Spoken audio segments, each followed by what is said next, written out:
Now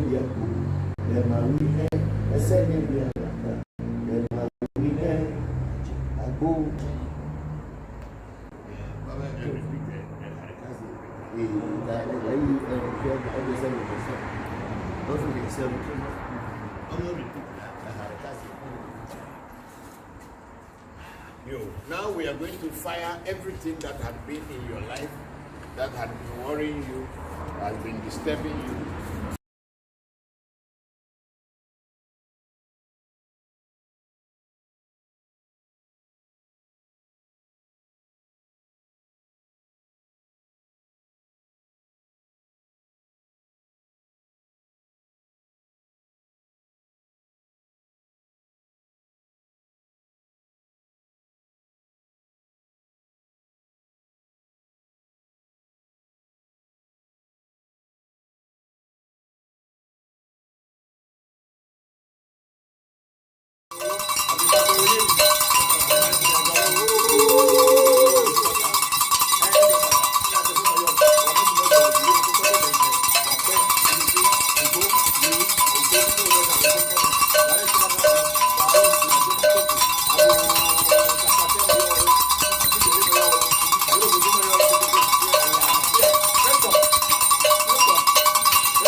Put the ice.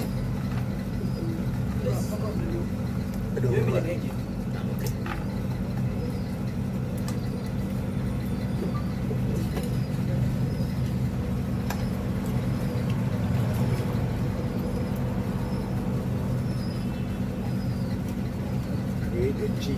G in the make the G well.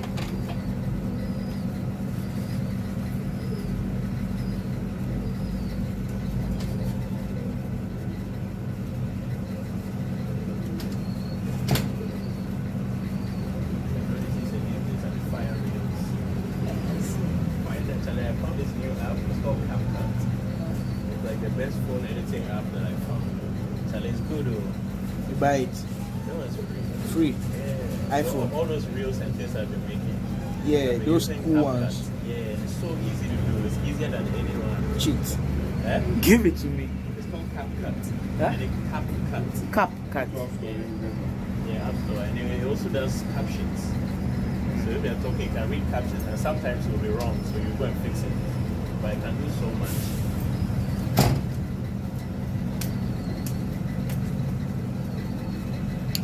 It's like some scissors. Yeah, it looks like a video. It said it's an X. CapCut video editor. It's great. It's clear. It's getting to cut the dread. Cut it and be like, yeah.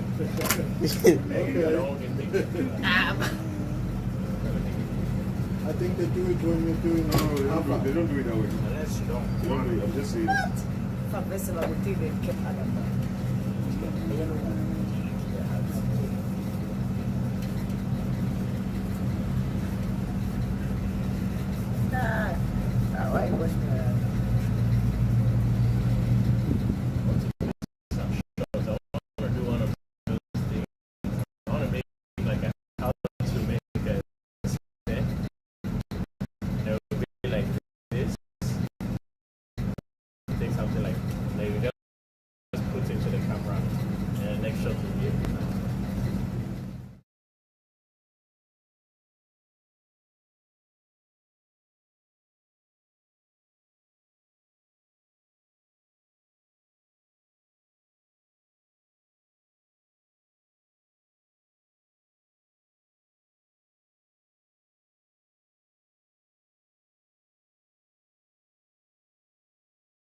Zoom,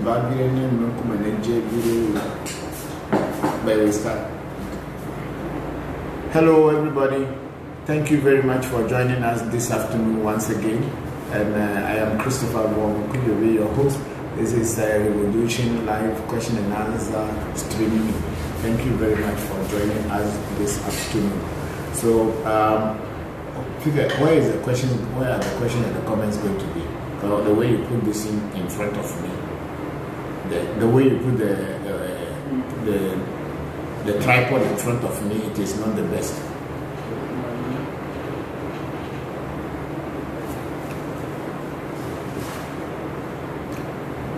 My position, you know, I'm not directly.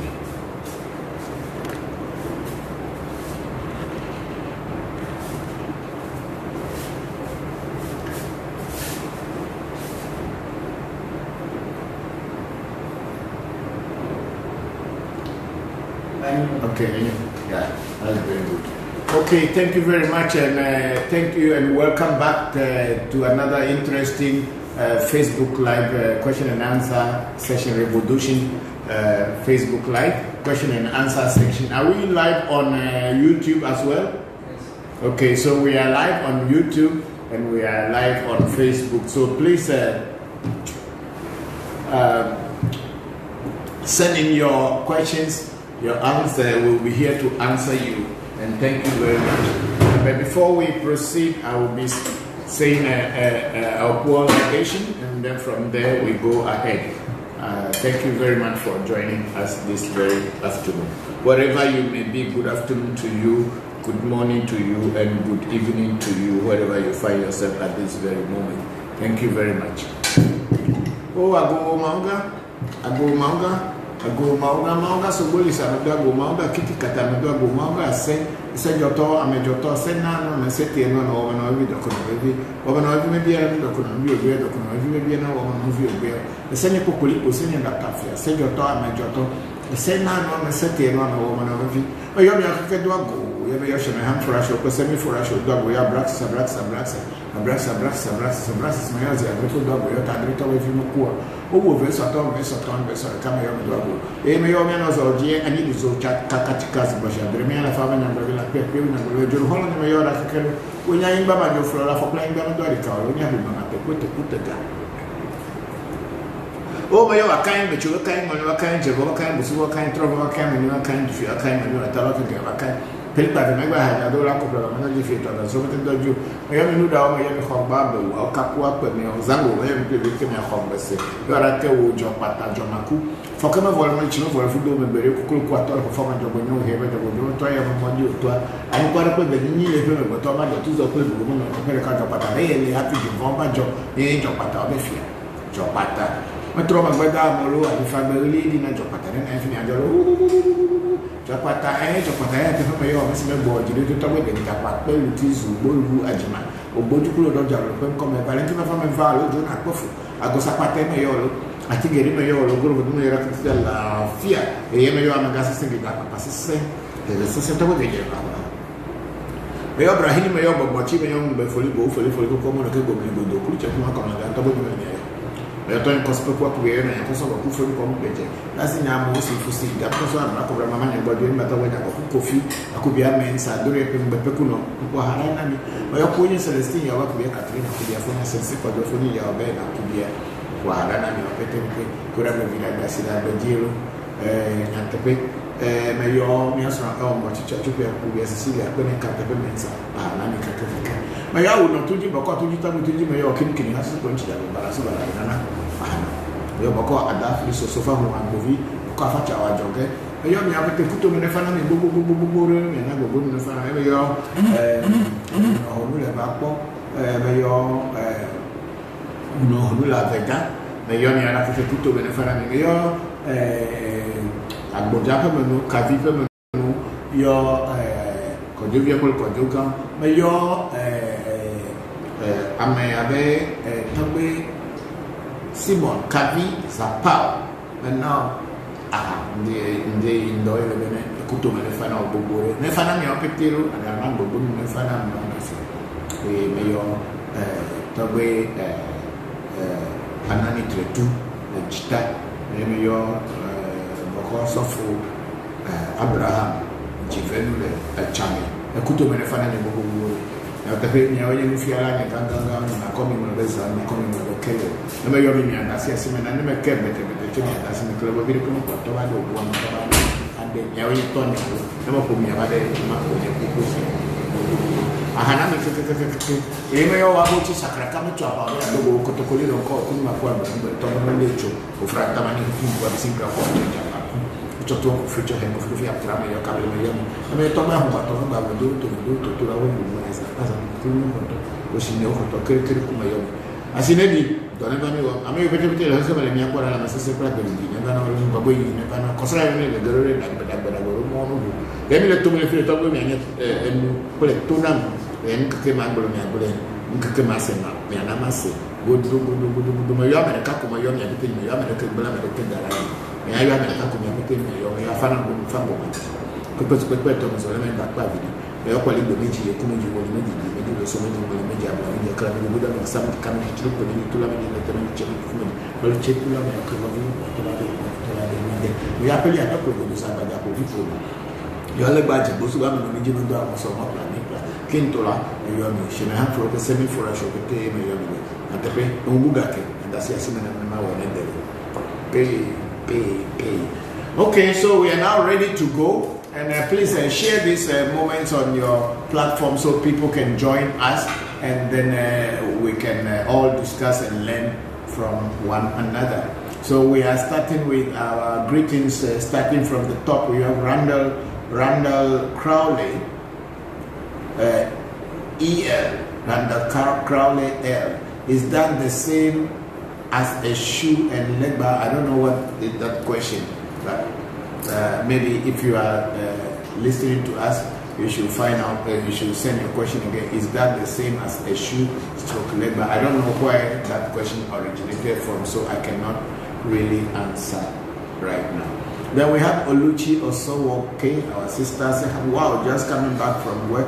In hope we did miss the online direct program. Papa, great Sunday with peace and love. Same to you, big sister. Thank you very much, and have a lovely Sunday. Then we have our big sister, Ifadara, say grand blessing, Papa and family from Augusta, Georgia. Thank you very much, big sister Ifadara, and the same to you. Blessings to you, and may your ancestors continue to open doors for you. And we have Waizo Showboy that we never know. Me happen, but do no wonder.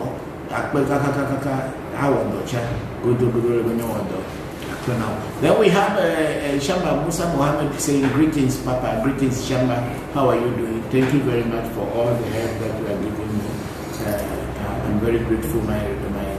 My regards to Mama Yvonne. Thank you very much. And then we have Senna Tuesday say grand greetings, Papa. Hello, Senna, how are you? Thank you very much for joining us. And then we have Sakidu Legion called greetings, Toby, blessings. Thank you to you, Sakidu. Thank you for joining, and blessings to you too. Then we have a good son, Kevin. Good afternoon, AMT, and to you, Papa. Papa, you told me you will come to Kriko, and I summoned my entire community, including chiefs, community elders, and parish priests of Togbe Kli Ajima Shrine, but you didn't come anyway. I appreciate the good work you and your team are doing, and I want to congratulate you people. How can I book visit? I want to come and learn, Papa. Yes, Godson, the problem is that it's not that I didn't come. I said we will be coming to your place. I did not give you any day that by today or tomorrow we'll come. But we've been touring Volta region, and we are back here, and I said that one day we will come to Kriko. So you just get people ready, and when we are coming, I just let you know that we will be coming, and then you get other people. I'm not saying, I didn't say I was just coming immediately or we were on the way coming to you. By the way, when the time comes for me to come to Kriko, we will definitely come to Kriko. We will also come all the way to Nogopo. I was saying so. So we will come. So God said it's not that we have deceived you, but we will definitely come. Come and you will get a place ready for us. So the same way we'll be going to Nogopo also. So we have not deceived you. We will come. Okay. Thank you very much, God save. And then we have and your question was how can you book a visit? Godson, if you want to come, you have to come, because on the whole of this last week and this week we are preparing for our mid-year rituals, and the mid-year ends on the 30th of June this month. So this is the best time for you to come, and we get to know each other, and then you can ask questions physically. I will be there, and other priests also will be there, and you can ask questions, and we will discuss. Then if things that you wanted to learn, we can discuss about them, and then we will see how it goes. So it's the best time to come. Even if you don't book any appointment this time, you can come during the week, because we are here until the 30th. Thank you very much. And then we have Solomon Boatin say, greetings, Papa, and the AMT family. Hello, Solomon, how are you? Thank you very much for joining. And how is Canada? Hope you are doing well, and my prayers are with you. Thank you very much for joining us. We have Senna Tuesday again. Say hello, family or family. Yes, Senna, thank you very much. We are very happy to be seeing your work, the way you are improving and growing up. This is what we want to see, people who are associated with us. Thank you very much. And may the gods and your ancestors continue to be with you. And then we have a big sister, Angie G. Fisher, saying greetings, family. Greetings to you, Angie. Greetings to Tara Faye and everybody, and all the children over there. Then we have a full Martin Kobler saying, hello, Tomoko. Hello, brother. Good day to you and the team and everyone. I am traveling on the train now and listening to you. What is the importance of, what is the what is the importance of belief in voodoo? There is no belief. Voodoo is not a belief system. I kept saying it, people. You don't need to believe. Voodoo is not a belief system. Because voodoo is not a religion whereby you believe. Voodoo is a practical way and it's a way of life. It is not a belief system whereby I say I believe in voodoo. No, that's not how voodoo works. It is not a belief system whereby like people say I believe in Jesus Christ, I believe in Muhammad. No. Voodoo is not a belief system. Voodoo is a very practical way, which is the way you live your life. That is what that voodoo is. A way of life, how to live your life. It is not something you believe. No. It's not a belief system. It is a way of life. Voodoo is a way of life. Just like the way you sit down, you wake up and you go and bath. After bath, you take care of yourself, you comb your hair, you dress up, and then you go to do whatever you do. That's what voodoo is. It's a way of life. It's a way of life of the Ewe people of West African coast, which during the transatlantic slave trade, the voodoo has moved to the other parts of the world, especially in the Caribbean and also in Louisiana, as well as in the Haiti. And Haiti popularized voodoo. Even more people thought that voodoo came from Haiti. No, voodoo is a way of the Ewe people, a way of life. Voodoo give freedom to a community, give liberty to a community,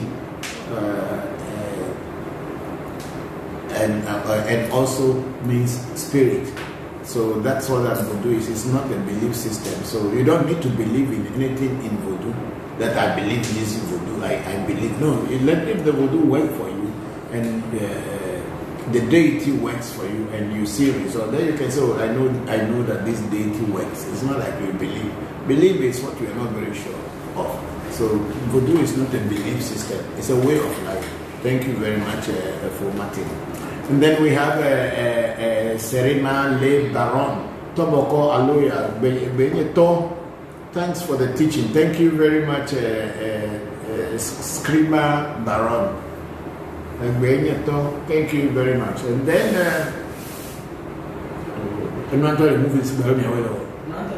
how? New comments about But you try to restrict it so I can read the people's comments. So thank you very much, Screamer Le Baron.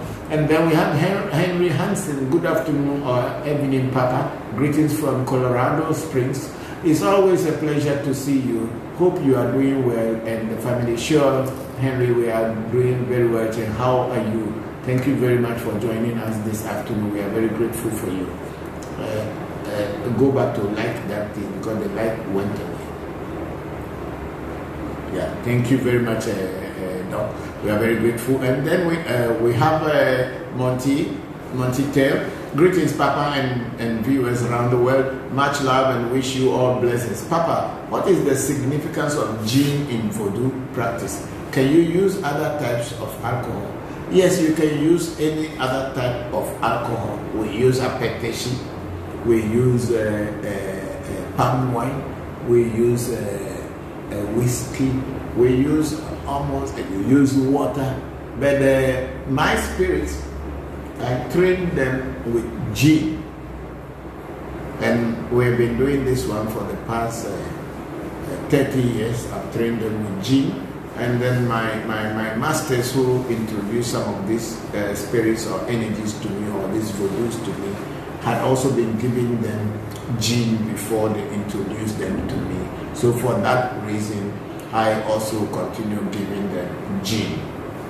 One thing we don't do in my shrine, and also the people who had taught me, is that we don't give colored drinks to spirits. I try to find out why, but there is no real reason. But we give a plain drink to spirits. So gin is plain. But you know, there's whiskey is colored. So most of the time I don't give whiskey. But then if you go on to the Caribbean, where people also deal with spirits or are having voodoo, people give ram, even if it's a colored ram, and whiskey and all these things. So it depends on how you train your spirits. But I train my spirits with gin, so that's what I have been giving them all this year. So that's why I always use gin in my prayers. Thank you very much. And then we have Juliet Austin. Good afternoon, AM team. Good afternoon, Juliet. How are you? Thank you very much for joining us. Please share these things on your platform so other people can also join in and ask questions. We are here to answer your questions and to demystify the idea and the notion that voodoo is evil, voodoo is demonic. Voodoo is not demonic. And just like how people are saying that Legba represents the devil, Legba is not the devil. There was this pastor in South Africa, I think he's still a child. Why I say so is because he does not know that there are so many different types of spirituality. He was labeling Ifa practice like demonic just because he could not get to where he wanted to get to. And for him, Ifa became demonic or the worshiping of the devil. We are talking about Africa's traditional spirituality. And because you are being brainwashed to believe that the white man is superior to you, anything white is fine, but once it's an African, you say it is evil. So please share share this moment on the platform so that other people can also join in and ask questions. Thank you very much.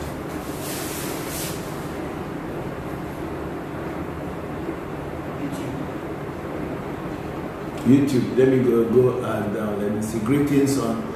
We have Faze Jigbeza. Okay, Jigbeza Sesoka. Faze. Okay. Now before the name is getting Faze. Faze Jigbeza Sesoka. Greetings on his this wonderful day after Magic Temple.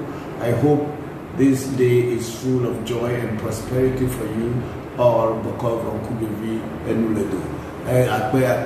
Enuledo Jibeza Sesoka, American Denanudo. Thank you very much, Jibeza. We are very grateful, Enuledo.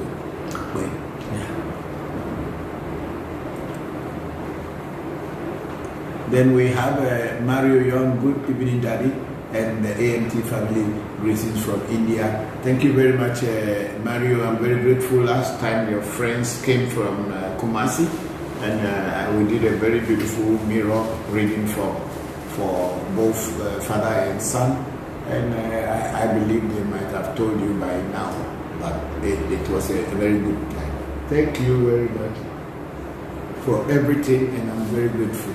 May the ancestors continue to lead you and guide you to the right path. Thank you very much, Mario. My regards to all the people in your family. Thank you very much.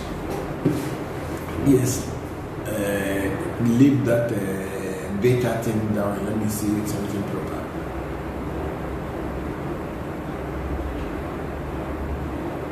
Okay.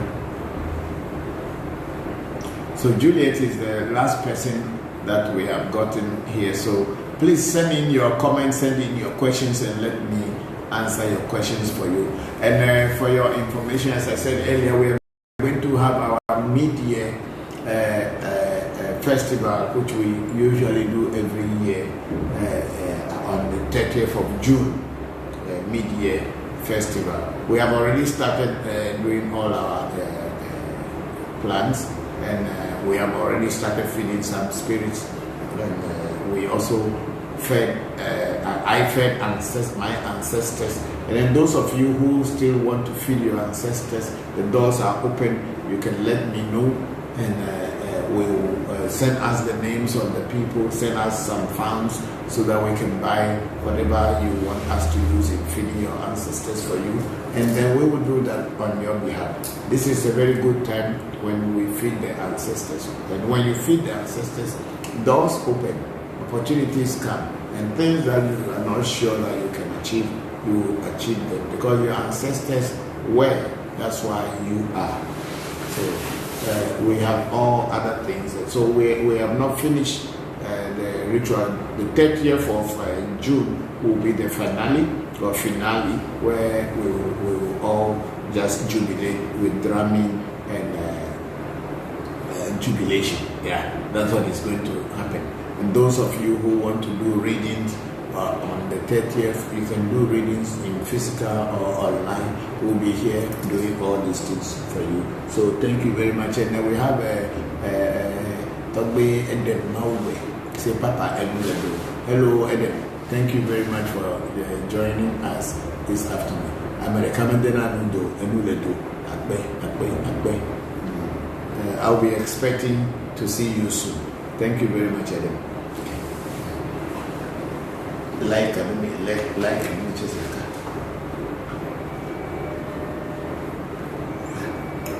So that's what we have now. Well, those are the things that people with their comments, that's what we have so far. So please go ahead and ask questions. Okay, video.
Galapo.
Yahweh Nyamefo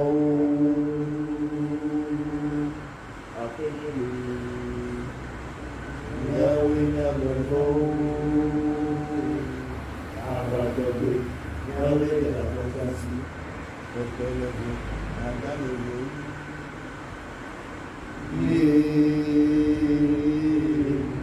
Pepelebu Adalebu Pepelevu, Adalevu, Adofianya. Umesiu.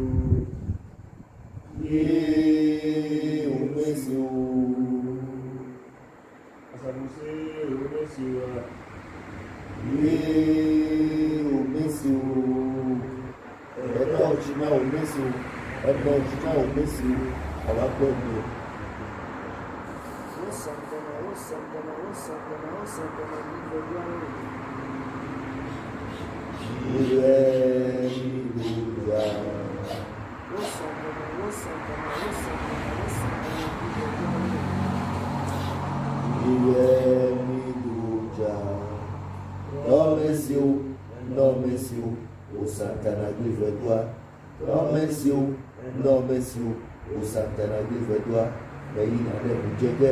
Musikele mojibona, iwe namba, sandokele nyebuko, oye baba, aizolo. Esenye la jodi, esenye kokoliko la jodi be, esenye la jodi, esenye kokoliko la jodi, esenye la jodi, esenye kokoliko la jodi be. Seigneur la Georgie, Seigneur Popolipo la Georgie, Ago ne mawine, Seigneur mawine, Seigneur mawine, mawine, Ago ne mawine, Seigneur mawine, Seigneur mawine, Ago.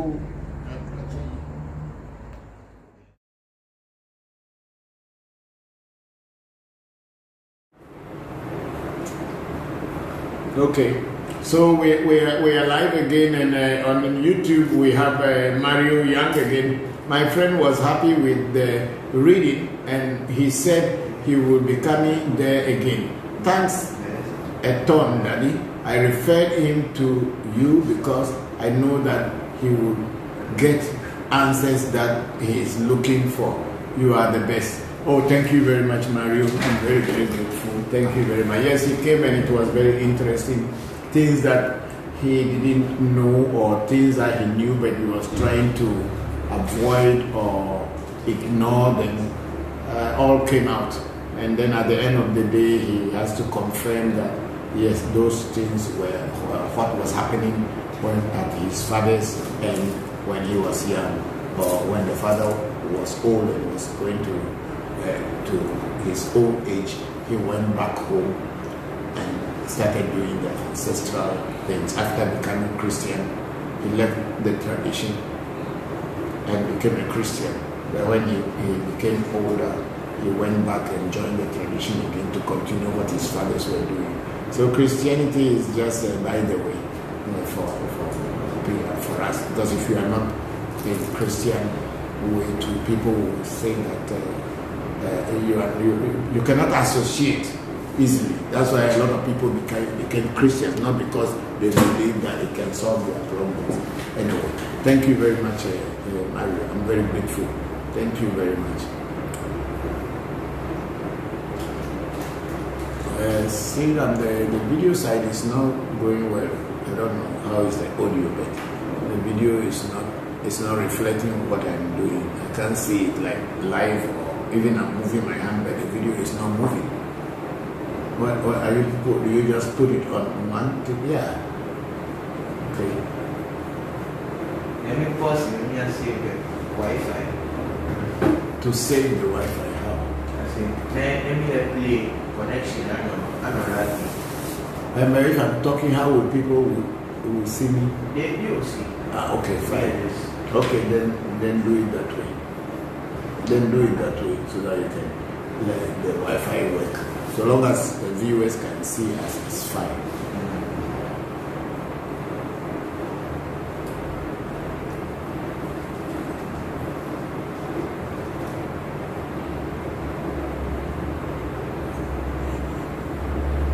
What are you doing?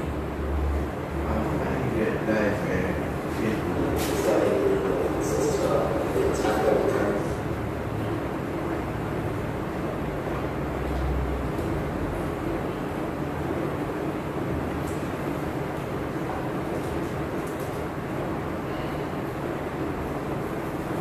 Now, am I live or I'm not live? live. But then, what are you looking for? I want you to look for the Facebook questions. Yeah, that's what I am. Okay, so let me know what's going on. Okay, fine.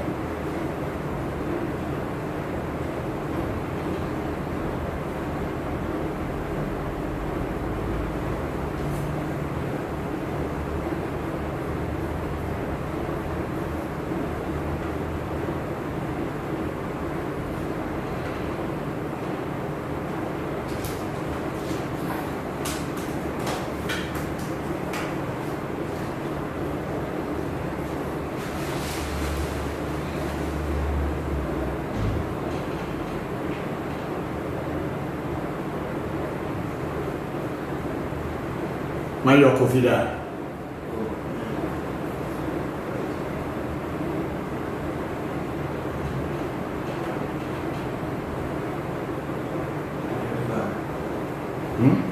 If I never make scrimmage, the man of the door.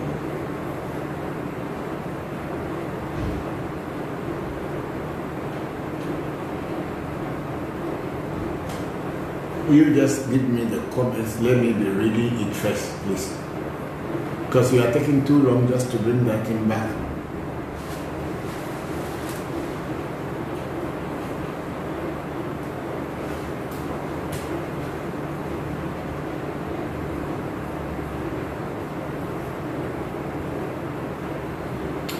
Okay, we have a full Aram saying, "Good afternoon, Papa. How can I feed the gods of my great-grandfather?"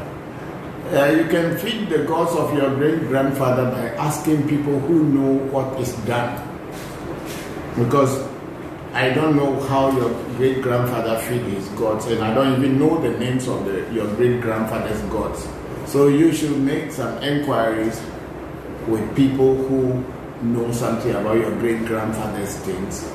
Maybe if your father or your mother are alive, or your grandfather is alive, or at least your father or somebody who knows how those things are done. Because every shrine has their gods. We are not like Christianity and everybody called Jehovah or everybody called Jesus. Christianity is like that. Religion is like that. But in our tradition, in every community or in every shrine or at every shrine, people have different deities. And it is not like a universal energy whereby, what do you call it? You say that if my shrine has this deity, that means in another shrine you have the same deity. I have Jopata, but I don't know how many shrines in Ghana that has got Jopata.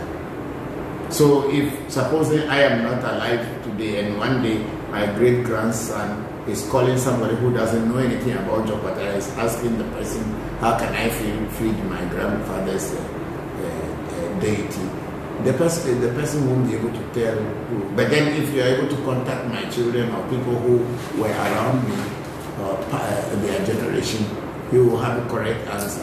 So my advice is to contact the people that were around your grandfather or people who know something about the gods that your grandfather has. Then, of course, you can feed them. But the best is to make inquiries. Then we have a Montitel at the top. Papa, what is the significance of June 30th and the veneration of our ancestors? I'm not very sure what is the significance of the June 30th and the veneration of our ancestors. But for me, it is the mid-year.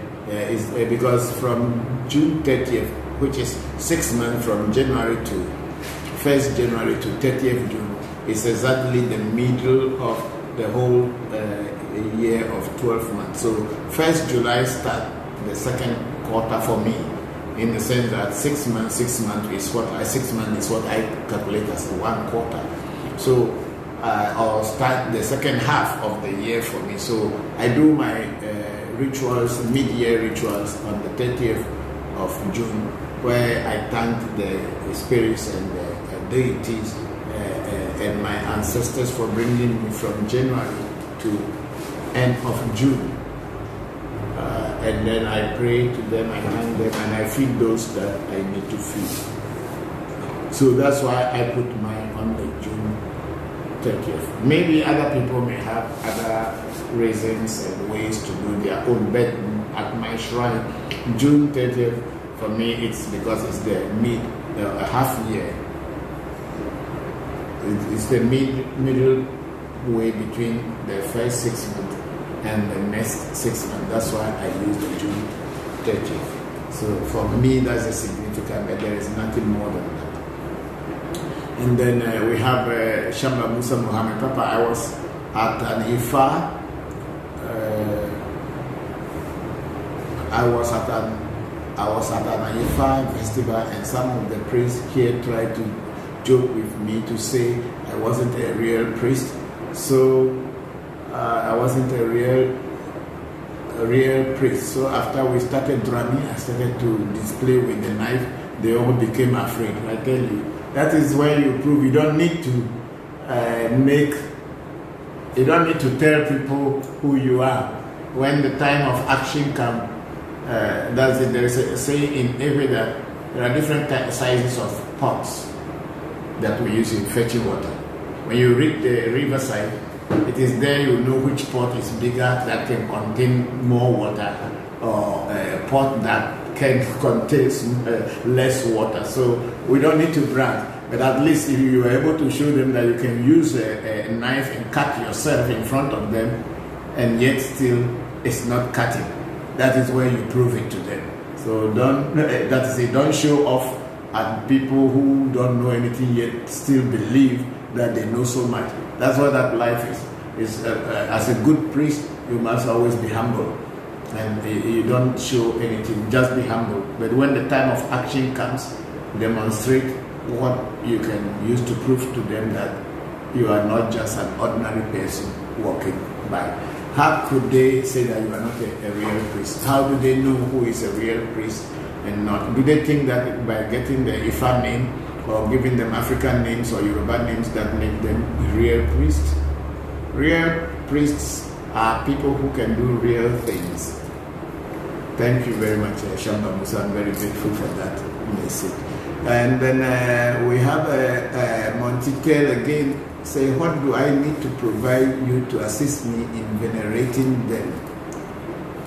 I don't know, because if you have done a reading from me and there is something to do, I can tell you.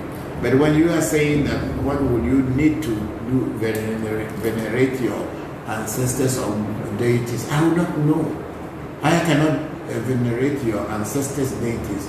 Your ancestors' deity belong to your family and belong to the people that know about them. So I think the best thing you can do is consult with your family or people who have been there. The spirits are not like a biscuit. Let me say it that way. That this is let's call what do you call that very biscuit that is digestive. So anywhere you go, you see digestive, or you go into the store, so I want to buy digestive, they will give you digestive. Spirits are not like that. Each and every shrine, each and every priest has got their own spirits and the ones that they know how to deal with. So it is not, I cannot enter into your shrine and just start to do things for your spirits if I don't know about them. Even if I'll come there to do anything, I'm going to ask you a question. What is the name of this spirit? What does this spirit eat? What kind of drink do they give this spirit? Which days do they feed this spirit? All these things are things that you need to be able to have those information before anybody, a real priest, will do anything for you to change anything. But people who just make themselves who are not real, but they just make themselves priests by wearing so much clothing and all kind of stuff, may come and say things and they say, well, let me do this. No. Every real priest will ask questions before even doing a healing. So whatever it is, Monty, I think the best thing is to consult with your people and find out what kind of spirits your great-grandfather was associated with. Okay, then we have again for Martin Kobler. He is saying, thank you for the answer. I totally agree. One does not need to have a faith or belief in voodoo as long as the voodoo boko doing the voodoo for one is a genuine practitioner. We thank God for your life, my brother. Your words has helped many people, including myself. Thank you very much for Martin. I'm very grateful. Yeah, because voodoo is not a belief system. Because I think that you are mixing the whole thing. Some are going up, some are coming down. Which one is which one? Yeah, that was what I was trying to avoid coming here, but since this. That's why I asked you, do you call Kofi to come and assist you? You said no. No, I'm okay. It's just from Facebook. Okay, let me read whatever is there. Whatever is there, let me read it. We'll be managing. And then we have a OJ Fauzi saying, I love your office. Thank you very much. Thank you very much, OJ. And then I think that is all for now on Facebook. And we have some people on YouTube. We have a lot of people there. Then I think Afaze Ejibeza Sesoka, I thank you and your sons for creating and sharing this platform. Thank you very much, Ejibeza. We are very grateful for you. And then for those in America whose path is voodoo, what are some of the things we should be doing here with our ancestors? Okay, Jibeza, the whole thing is that a lot of people don't know the difference between ancestors and deities. Ancestors and voodoo. A lot of people don't know. People are misunderstanding what is an ancestor and what is a voodoo. Voodoo is a deity, spirit that has been put together in such a way that the spirit is already in the universe. But with the knowledge that were left down by our ancestors, certain herbs and certain materials will be put together to attract a particular spirit or a deity from the universe or from the psychic plane to come down and associate with you and work with you. That's what we call voodoo. It's just like having a mobile phone. You have this mobile phone, and when you open it, you see so many things in it. Some are carbon, some are copper, some are silver, some are cobalt, all kind of things inside this unit or device. But before this device can work for you, you need to put a chip. And that network, whose chip you put into it, is going to make the unit you have or the device you have to become active and be able to communicate with everybody. This is how voodoo is. People with the knowledge of nature and knowledge from the ancestors were able to put certain herbs, certain animal skins, some hairs, some water, some stones, and all things together to be able to attract a particular type of spirit to come into that thing which they call, this is my voodoo. And then now that that spirit has come inside, it's like a chip put into the herbs. Now that particular deity or voodoo or whatever you call it will begin to communicate with you and communicate to other places. And this is what we call voodoo.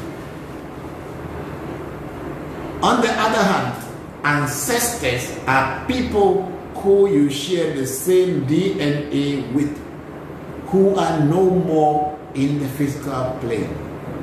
So, or even if you don't share the direct DNA with such people, you have got some spiritual connection. They were either your teachers or you were either some related people to you in one way or the other.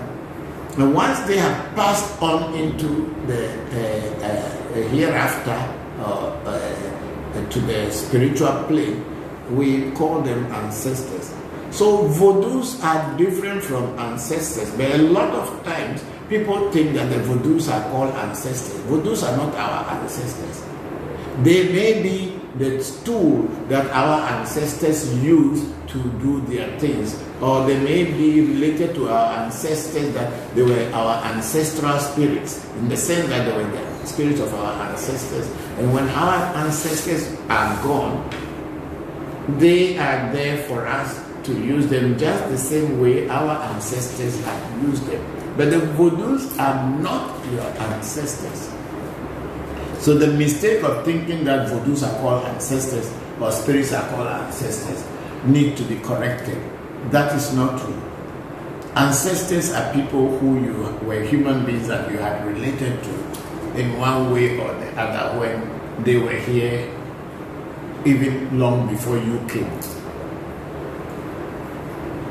Those are the people we call ancestors. But when you are talking about people who are in voodoo, how can you, what are the things you can do, be doing here with your ancestors? Your ancestors remain your ancestors, but if you have a voodoo, let's say they give you a voodoo sapata, or like in your case, they give you voodoo age, or whatever, or aziza, or mamiwata. Let's say these voodoos have been introduced to you through initiation and other things. The people who introduce you into these voodoos will surely and definitely give you some guidelines how to pray and how to pour libation for these things and what kind of names you will call for this voodoo for it to be active with you. So you will rather fall on that. But then it is not your ancestors, it's not a question of ancestors, but it is the question of the deities that you have been introduced to. So whatever you have been introduced to, I believe strongly your teachers might have given you some guidelines and training, or at least give you something that you can do to be able to invoke them, and be able to communicate with them. So, for instance, I have this mirror here, which I call Abochi, and sometimes it's also called Kofi, Kofito Jabaku. This Abochi has got all the herbs in it, and then when the spirit that connects to this Abochi was invoked, that's why when I open this Abochi, open the mirror, I can see whatever I want to see in the world. I can see the past, I can see the present. When a person comes to me for me to do a reading, then they give me the permission to go into their lives to see what is going wrong. Then I'll see it and also get a permission to know how to handle and solve the problem that, or the challenges that they were having before coming to consult me in the mirror. This is not my ancestor. Even though this may be left down by the knowledge of making it and preparing it was left down by my ancestors, the voodoo is not my ancestor in any way at all. The voodoo is only a medium through which I communicate with the spiritual or the psychic world. So I will not call them the voodoo ancestors, but the people who have shared, who I am sharing the same DNA with directly, as well as people that were associated with my ancestors on the physical plane, people who have been my teachers, who passed on, became the people I will call ancestors, and they are the ones I pray to when I pray to ancestors. So whatever voodoo is given to you is the voodoo you should pray to. So find out the voodoos that you have, or those that you have been initiated into. But if unfortunately you have not been initiated into any of them, then concentrate on praying to your ancestral line, which is your maternal and your paternal people who have passed on to the ancestral world. You definitely will know the name of one or two. When you pray, then you finally say the known and the unknown. I am praying to all of you. Then that will be accepted. But if the voodoo is giving you, then you must know the name of the voodoo and what you should do for that voodoo to be active in your life. Thank you very much, Jibeza. Bring the question there. That's a question I was answering to Afaze Jibeza Sesoka. So those of you who are in America, try to find out whichever you were being given to. So Faze Jibeza again, Sesoka is saying, with exposure to mainly Ifa and Orisha, it is challenging for those whose path is voodoo to find information, support, and so on. Yes, I agree with you, but you see, the word Orisha is the same. It's a Yoruba word, which Orisha, which means your head spirit. It's the same thing in Ebe that we call voodoo. So there is not much difference between Orisha and voodoo, because the only difference in Ifa is that Ifa is kind of structured like a religion, in the sense that they have hierarchies and deities have different hierarchies. Whereas voodoo is not a structured way. It is there could be a voodoo that nobody else know about it in this world apart from the man who possesses it. But that doesn't mean it's not working. It is working. So if you don't go to the man who possesses it and gives you the initiation or introduce you to it, you will never know about that voodoo and you will never be able to work it out. Unlike Orisha, which is already structured from generation, the Yoruba system is more arranged properly. That's the fact. But for us, we just in nature, we live naturally. And when any spirit comes to you and you are able to pick its waves and you are able to create a path for it to work with you, it started working with you. That's how voodoo is. You go to people's villages and you don't know, so this is my voodoo. You would think that it's not anything, but when he prays to it, you will see the changes. There was something that happened yesterday. It was very interesting. My friend called me from Italy that the father was seriously sick and he was in the ER emergency this year, and the doctors say there is no hope. And he called me and I said, okay. He wanted us to do a reading for the father, but unfortunately it was raining so heavily, and when it's raining, honestly I don't do a reading because the skies are not clear for my mind to travel to and be able to pick information, just like your network, how your mobile phone network is, or your computer, the network. If the network is not very clear, it's not very easy for you to be able to go into the psychic plane and bring information. So we decided that, okay, what should we do? Now there's a life and death situation. And if we should do reading, we may not get the correct thing because the network or the skies are not clear. I only told the children that, okay, you will have to also learn it. So they prepare ijachi, which is a corn flour with water. And then we took palm oil. We went to Leba.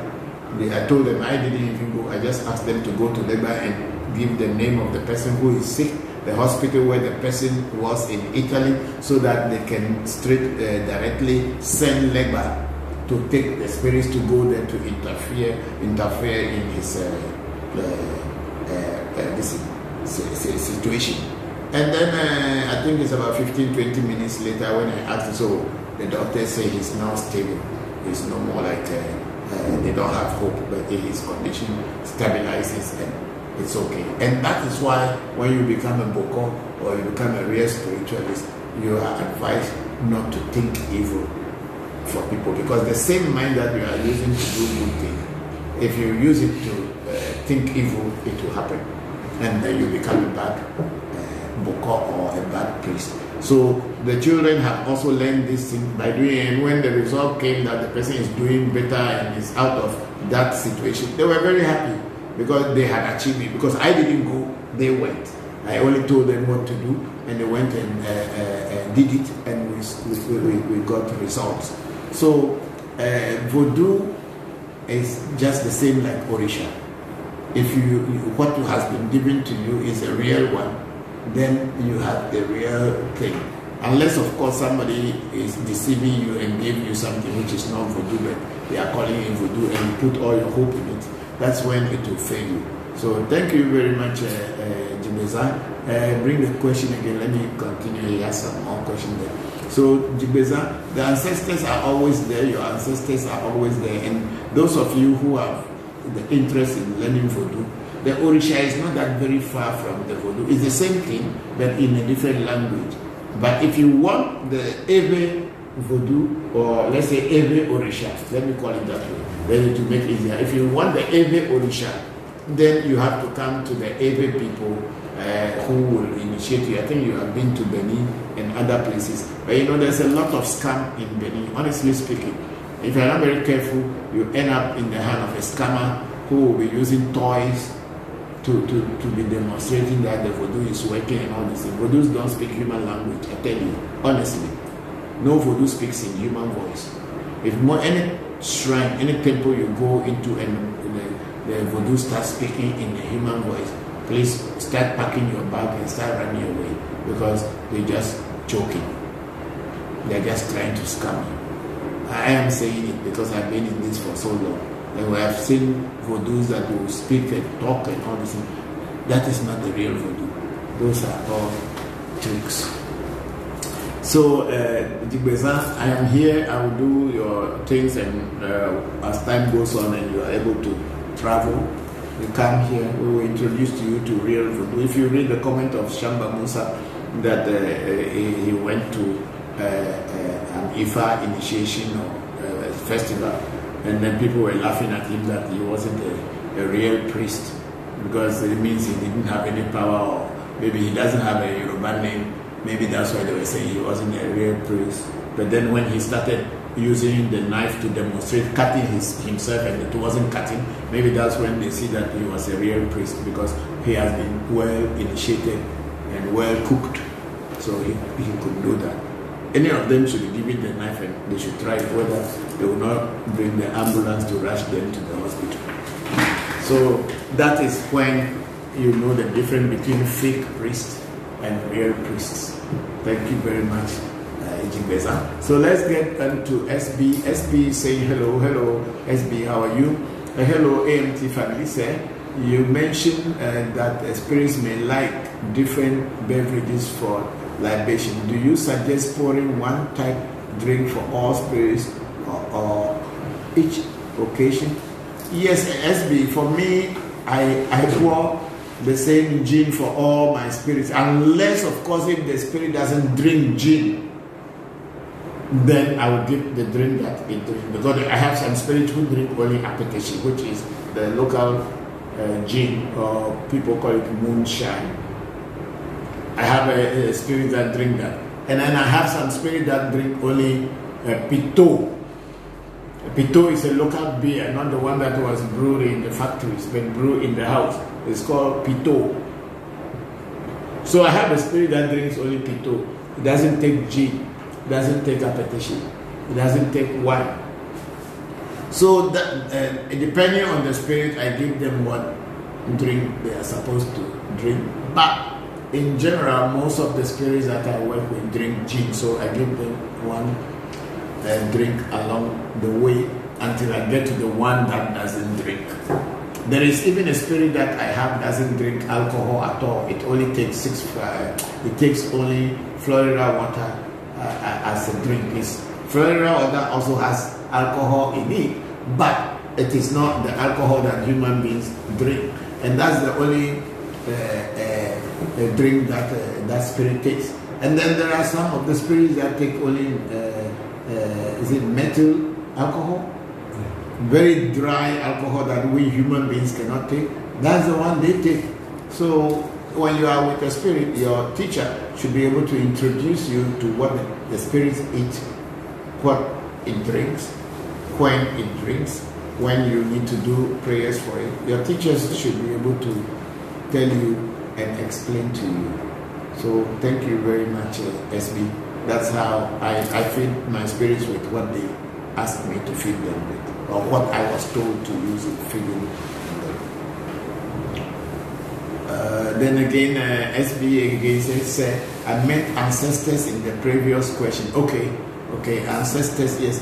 When you say ancestors, I don't know what you mean, but I'm just talking about people who has passed on.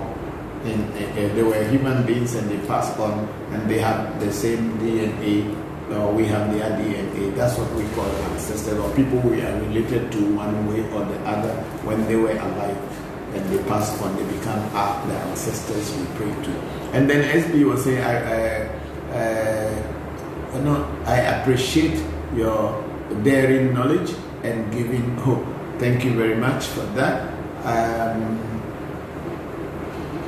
Then again, SB say, SB is really, I meant ancestors in the previous question. And then Tat Boy from 305, you are all court case spiritual work. I don't understand your question, Tat Boy. You better come clear with that question. I'm not sure whether that court case is spiritual work. I don't understand.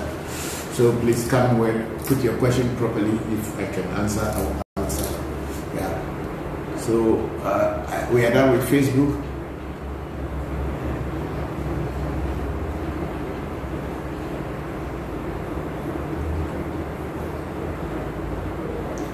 Okay, Senator Tuesday, Papa, do we have the spirit of art and fame? All things that you see on the planet are the inspiration of spirits. So there is nothing that does not come with spiritual inspiration. Even if you are a poet, you are a writer, you are a drummer, you are a painter, or whatever you are, somewhere along it is inspirations that come from providence that gives you the push to be able to do or paint or write. So spirits of fame, art and fame are always there. It's only maybe you need to discover which one is the one which will can guide you. And then we have OJ 1000 Daddy, please, how will I know my voodoo is active or when he needs food? OJ, if voodoo is active, you will know. You don't need a rocket science to know when voodoo is active. If it's a real voodoo, you will know. You give it a task. When you give it a task, if the voodoo is able to accomplish the task, you know that the voodoo is active. It's not like you give just one task and then that thing happen and you think maybe it's your voodoo who accomplished. Give it many tasks and then give it specific timings and see if it is able to accomplish. Then you know the voodoo is active. Or you go to a far priest and let them do a reading for you, specifically relating to the voodoo. You want to know whether it's active or not. Then when the Afa priest or Boko is able to tell you, or the Afa will tell if that spirit is active or it's not active, the spirit will tell. So you don't need the rocket science to know whether your voodoo is active or not. So try to find a way to it. Then we have Ifa Darase Azewa. I'm not very sure if I understand that one, but maybe it's Yoruba. And then we have OJ again saying, Papa, please, I asked a question, please. Okay, that's the question I'm answering. That if you cannot understand how the voodoo is active, you give it a task. That's why the first thing you have to do is to go to a Faboko and let the Faboko do a reading concerning the voodoo that you have to see if it is active, what things does it eat, when do you feed it. When you have all this knowledge in hand and you go to your voodoo, you'll be able to know what you are doing. But if you don't have this knowledge in your your hand, and the voodoo can be with you. You will only be looking at it, and the voodoo will be looking at you, and it becomes a white elephant to be useless to you. So the real way to go, or the first and foremost thing to do, is to do a reading on that voodoo to find out whether the voodoo is very good, active or not. So I will advise you to seek the help of a priest who knows how to do a reading. Thank you very much. Where is the question? Thank you very much, OG. And then we have Latifat Adeola and Malaya. And hello, Papa. Hello, Latifat. How are you? Thank you very much for joining us, and may you have a very lovely Sunday.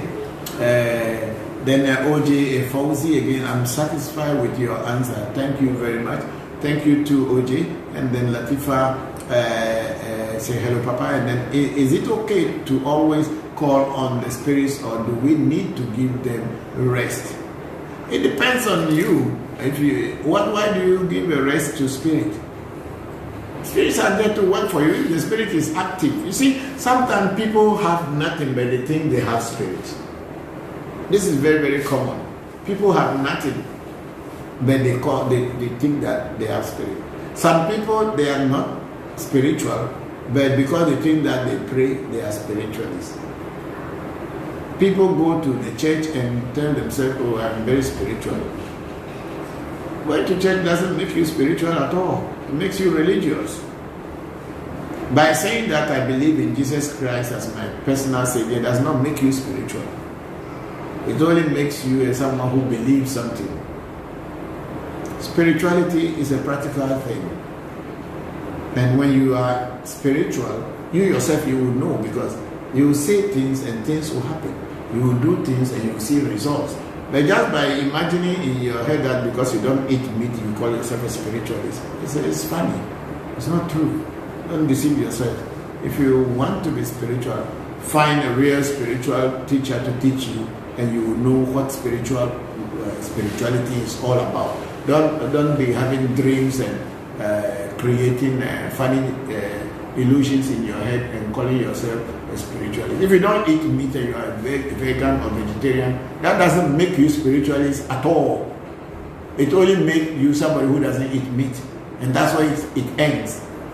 You're eating meat or not eating meat doesn't make you spiritual. You must practice a real spiritual practice, get initiated into real spirituality, then you can say I am doing spiritual practice. If you are doing yoga, does not mean you are spiritual.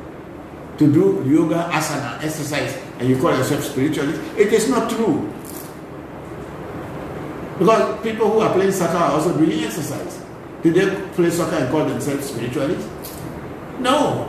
So let us be real about what we call spirituality and what is not. People have got so many funny things they have in their head, and they begin to disturb others by calling themselves spiritualists. They are not. When you are a spiritualist, you yourself will know. Spirits must be able to work with you. Spirits must be able to come under your command, or you must be able to relate stories, messages from spirits to people that way. People call themselves a prophet. And I'm wondering what makes them prophet. Do people make people prophet? You can't go to school and come back and call yourself prophet. Prophets are people who naturally prophesy and say something and the thing happen. It is not you going to school and come out of some kind of Bible school and begin to call yourself a prophet. How many prophecies have you said that has been fulfilled? And that is what will make you a prophet. A prophet is somebody who prophesies. And then whatever he prophesies or he or she prophesies materializes after some time. Then they call you a prophet. You can't just go and buy a Obroni Wawu coat in Kantamantu and wear, and then you start calling yourself a prophet. Look, let us be real. People who, T.B. Joshua died recently, and everybody is bringing all their comment. They say T.B. Joshua is a prophet. Yes, I agree he's a prophet. But not all his prophecies came to pass. Because when the coronavirus came, he gave a date that by that day, whether coronavirus likes it or not, it will leave Africa. And until today, coronavirus is killing people everywhere in the world. So that is not a prophecy. And I cannot regard such a person as a prophet. Because when you are a prophet, it is divinity. It is providence. Call it God, call it whatever you like. It's the one going to give you information, and that information cannot be wrong. Because if that information is wrong, then you are not hearing anything. You are not connected to anything at all. You are only deceiving yourself and people. Yes, let's go on.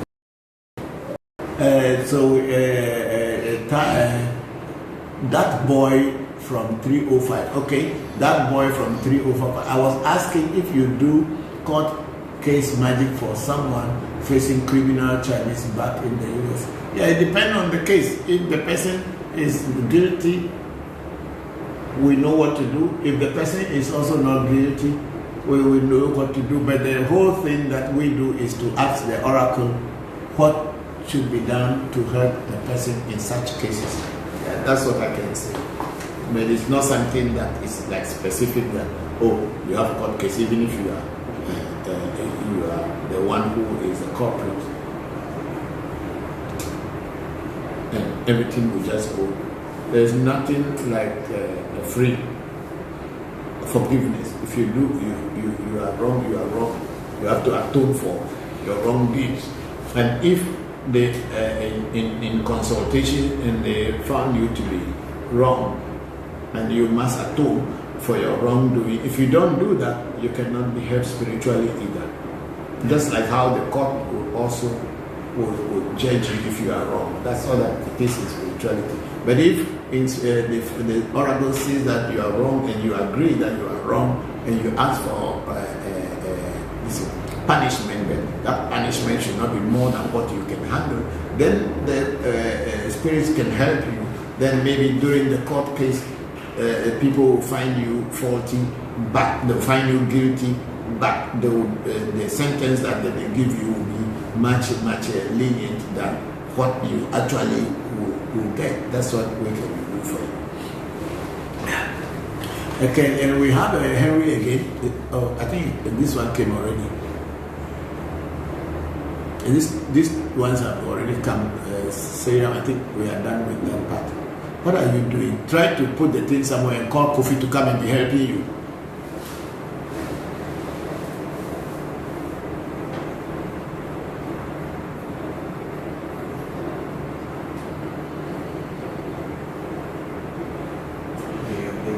So there's no more questions here. There is no more questions. So look at YouTube. If you don't have any, big sister, if I say Azewa.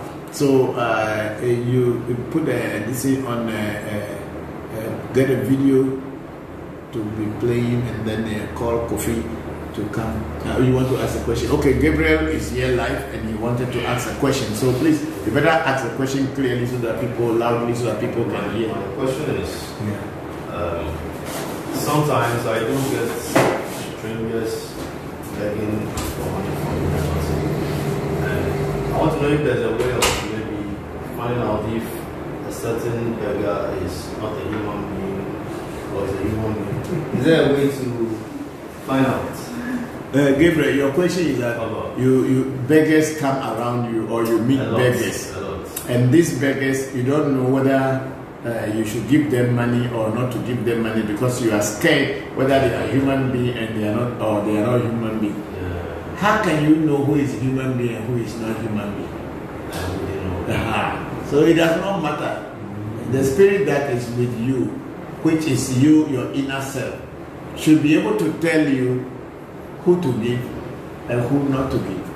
You know, this morning I went to Nungwa to buy some wood and some carpentry work that we want to do for the carpentry work that we want to do for the what do you call it? Please close that door. We want to do for the 31st or the mid-year. So I saw this boy who was with a carpenter, and then he wanted me to give him money. Of course, I wanted to give him money, but I wanted the carpenter to finish the work. I paid the carpenter finish, then I will give him. I felt like I wanted to give him money. So when the carpenter finished the work, I was looking for the boy to give the money, and I did not find him.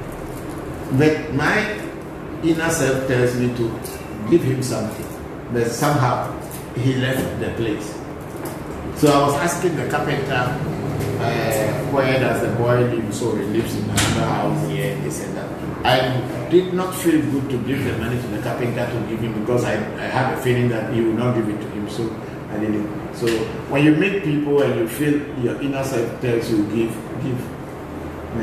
it's okay. And then when you are giving, there's a technique in giving whereby the person who is taking your money may not use the money you give them to do anything bad against you. Because in our culture, in our area, in our people, you give people money, that very money you give them, you take it to somewhere so that they can, this is the money from his hand. And that can be used against you. So what you do is that anytime you want to give money, give with the left hand. Because in our culture, the left hand represents negativity. So you give with the left hand. Or it represents the hand of the spirits, or the hand of the ancestors. So when you give that way, if the person is going to do anything to you, it will go towards the ancestral world, whereby it does not affect you physically.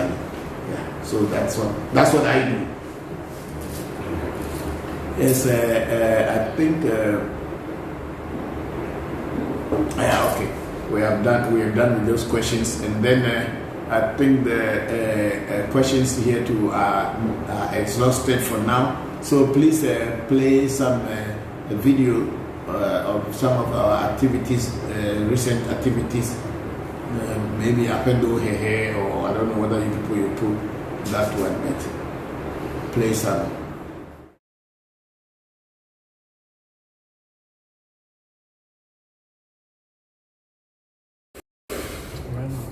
Here's a drink that you like, Jim. Drink, don't forget about me. Don't get too drunk, forget about me. Don't get too drunk, forget about you.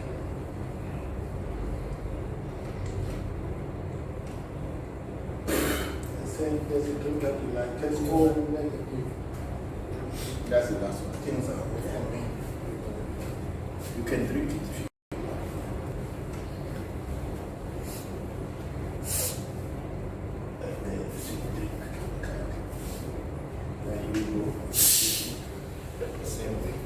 So you can, okay, let me, since I'm the one, the master of the ceremony. So, it's making them back. Now I gave you the alcohol. You should not get drunk to forget about you. Don't let him also get drunk to forget about you. Now we present the sweet drink for you.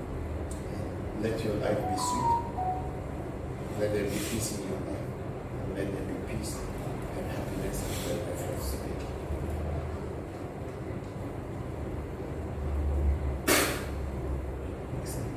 Have you been it's a sweet drink?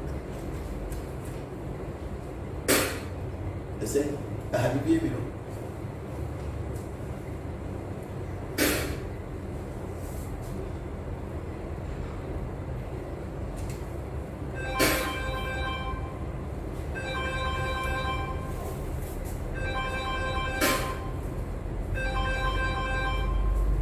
What is this? This is the sixth one. That will carry.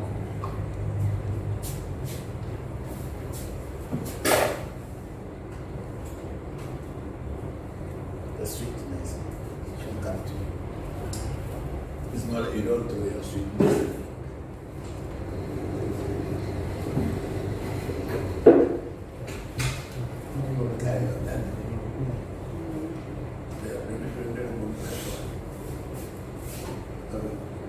Say,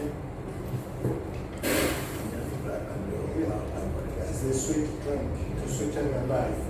Drink and be happy, joy, have abundance. Are we live? Yeah. Okay, I want to introduce you Togbi Endemaugbe, who is a very strong follower of African magic, temple and revolution. He is also a priest, and he studied widely around the world and so much, and he is also initiated into Tufa, and he's a Boko, and we were discussing something, so I want your children and throw camera, and then we can now discuss about this Orisha thing that we were talking about.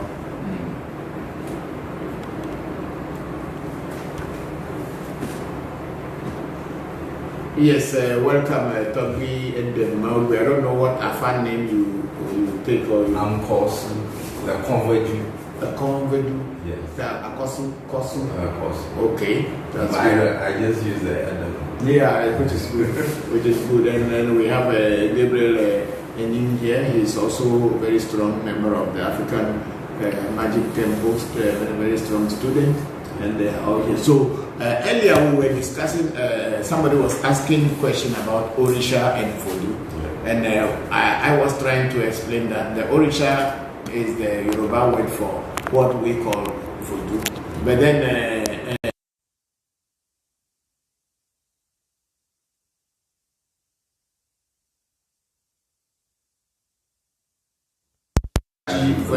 a ta in Ewe means your head.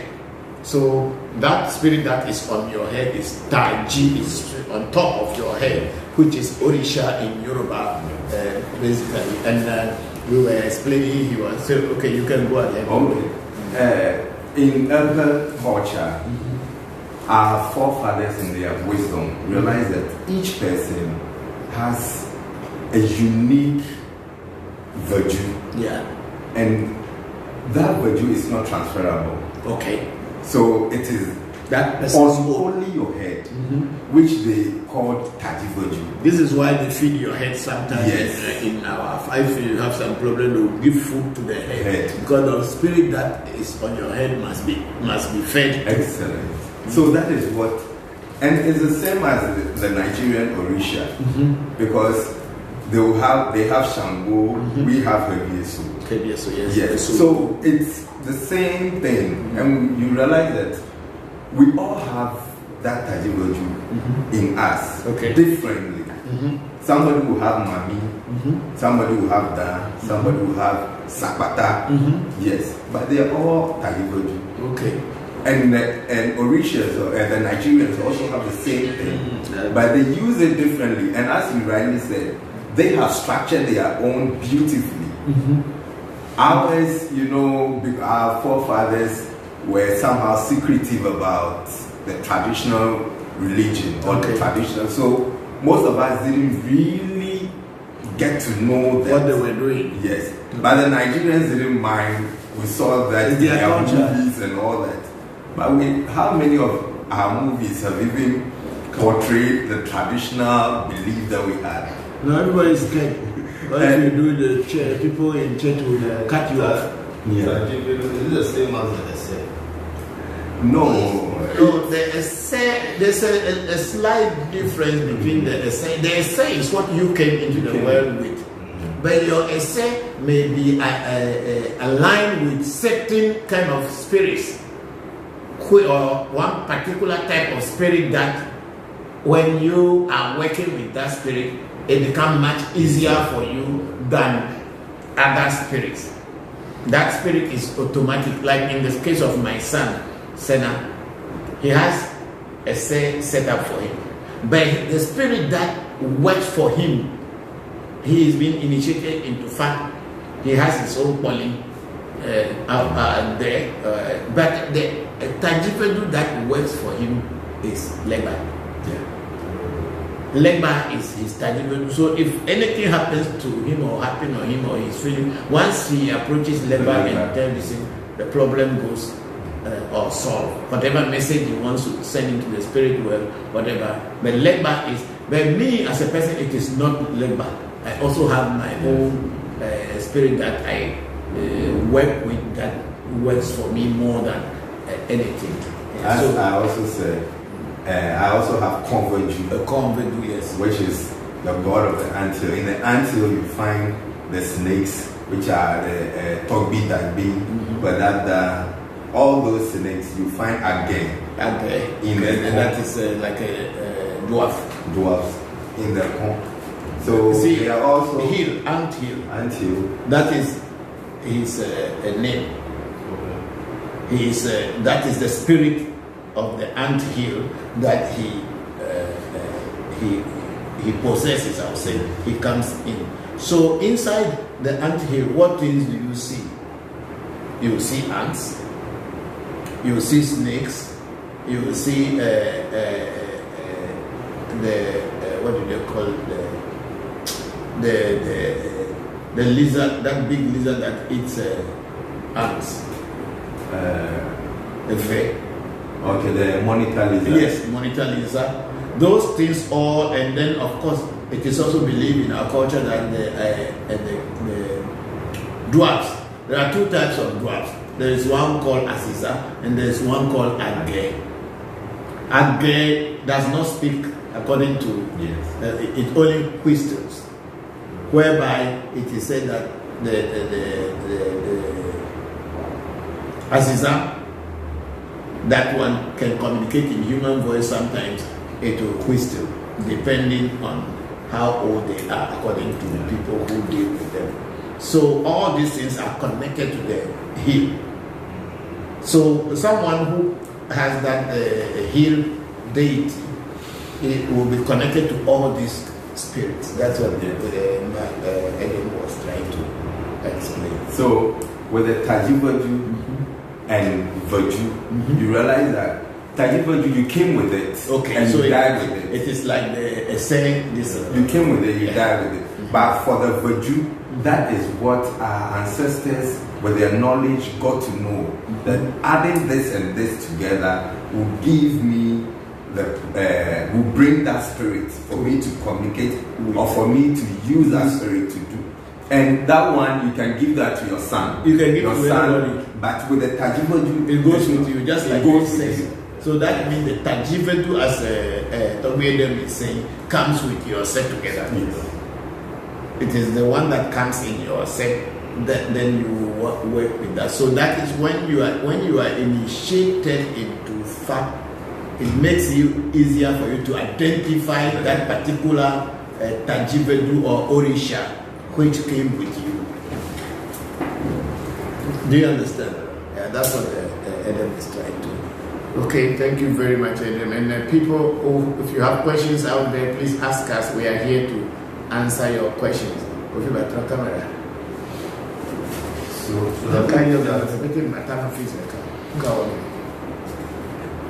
So does it mean that after the affair, you get to know the type of spirit that will work with you? Yes. Does it mean that you have to now initiated into that spirit? Automatically, it comes with you. You have it on your head. It's already. So all they need to do is just connect it. Introduce you to it. And that's all. There are certain rituals they will do. Okay. And in certain spaces, they say that the Tajivedu are what some people call your archangels. Okay. So when God created you, He gave you your star, which they call horoscope, which we will call Afa or the Ponli. So in the Ponli, that's where we find your essay for you. Because the Afa will tell you this is the essay you brought. Now, in the same Afa will tell you that. The Afa will tell you that no, you have essay, but you also have Tajivedu. And the Tajivedu are the ones that are going to teach you some ways. They are going to guide and guide you. Because if you have Sapata, you do things like Sapata. If you have Age, you do things like Age. So Afa will tell you that, will tell the reader that this person has Sapata.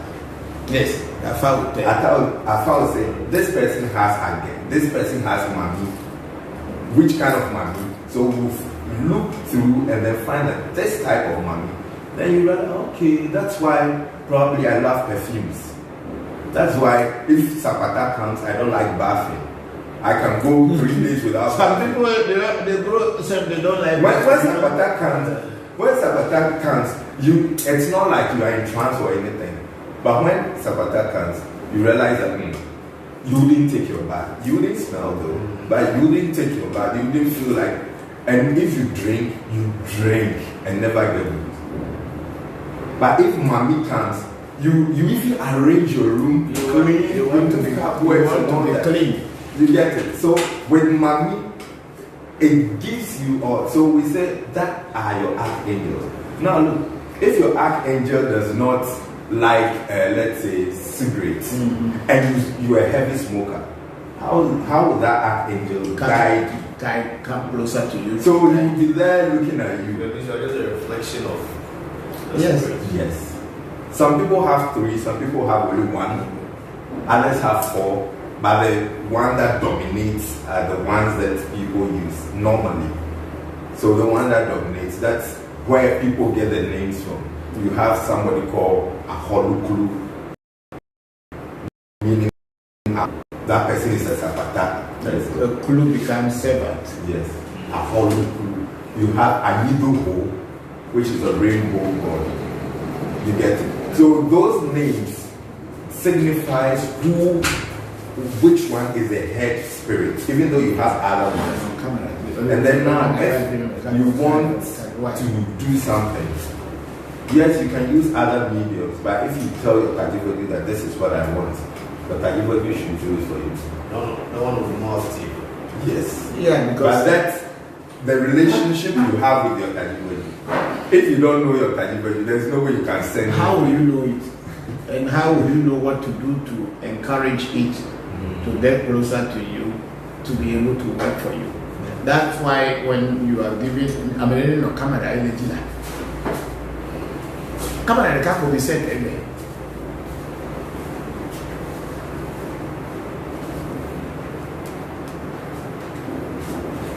So when your tangible, just like what Tommy Eden is saying, as well as what Yoruba say Orisha, when you get closer to that one and you know what it is, during Afa initiation, when you like a cell leader and Bame, which is the one we do here, which is also one of the essay, but then a police comes in Afa.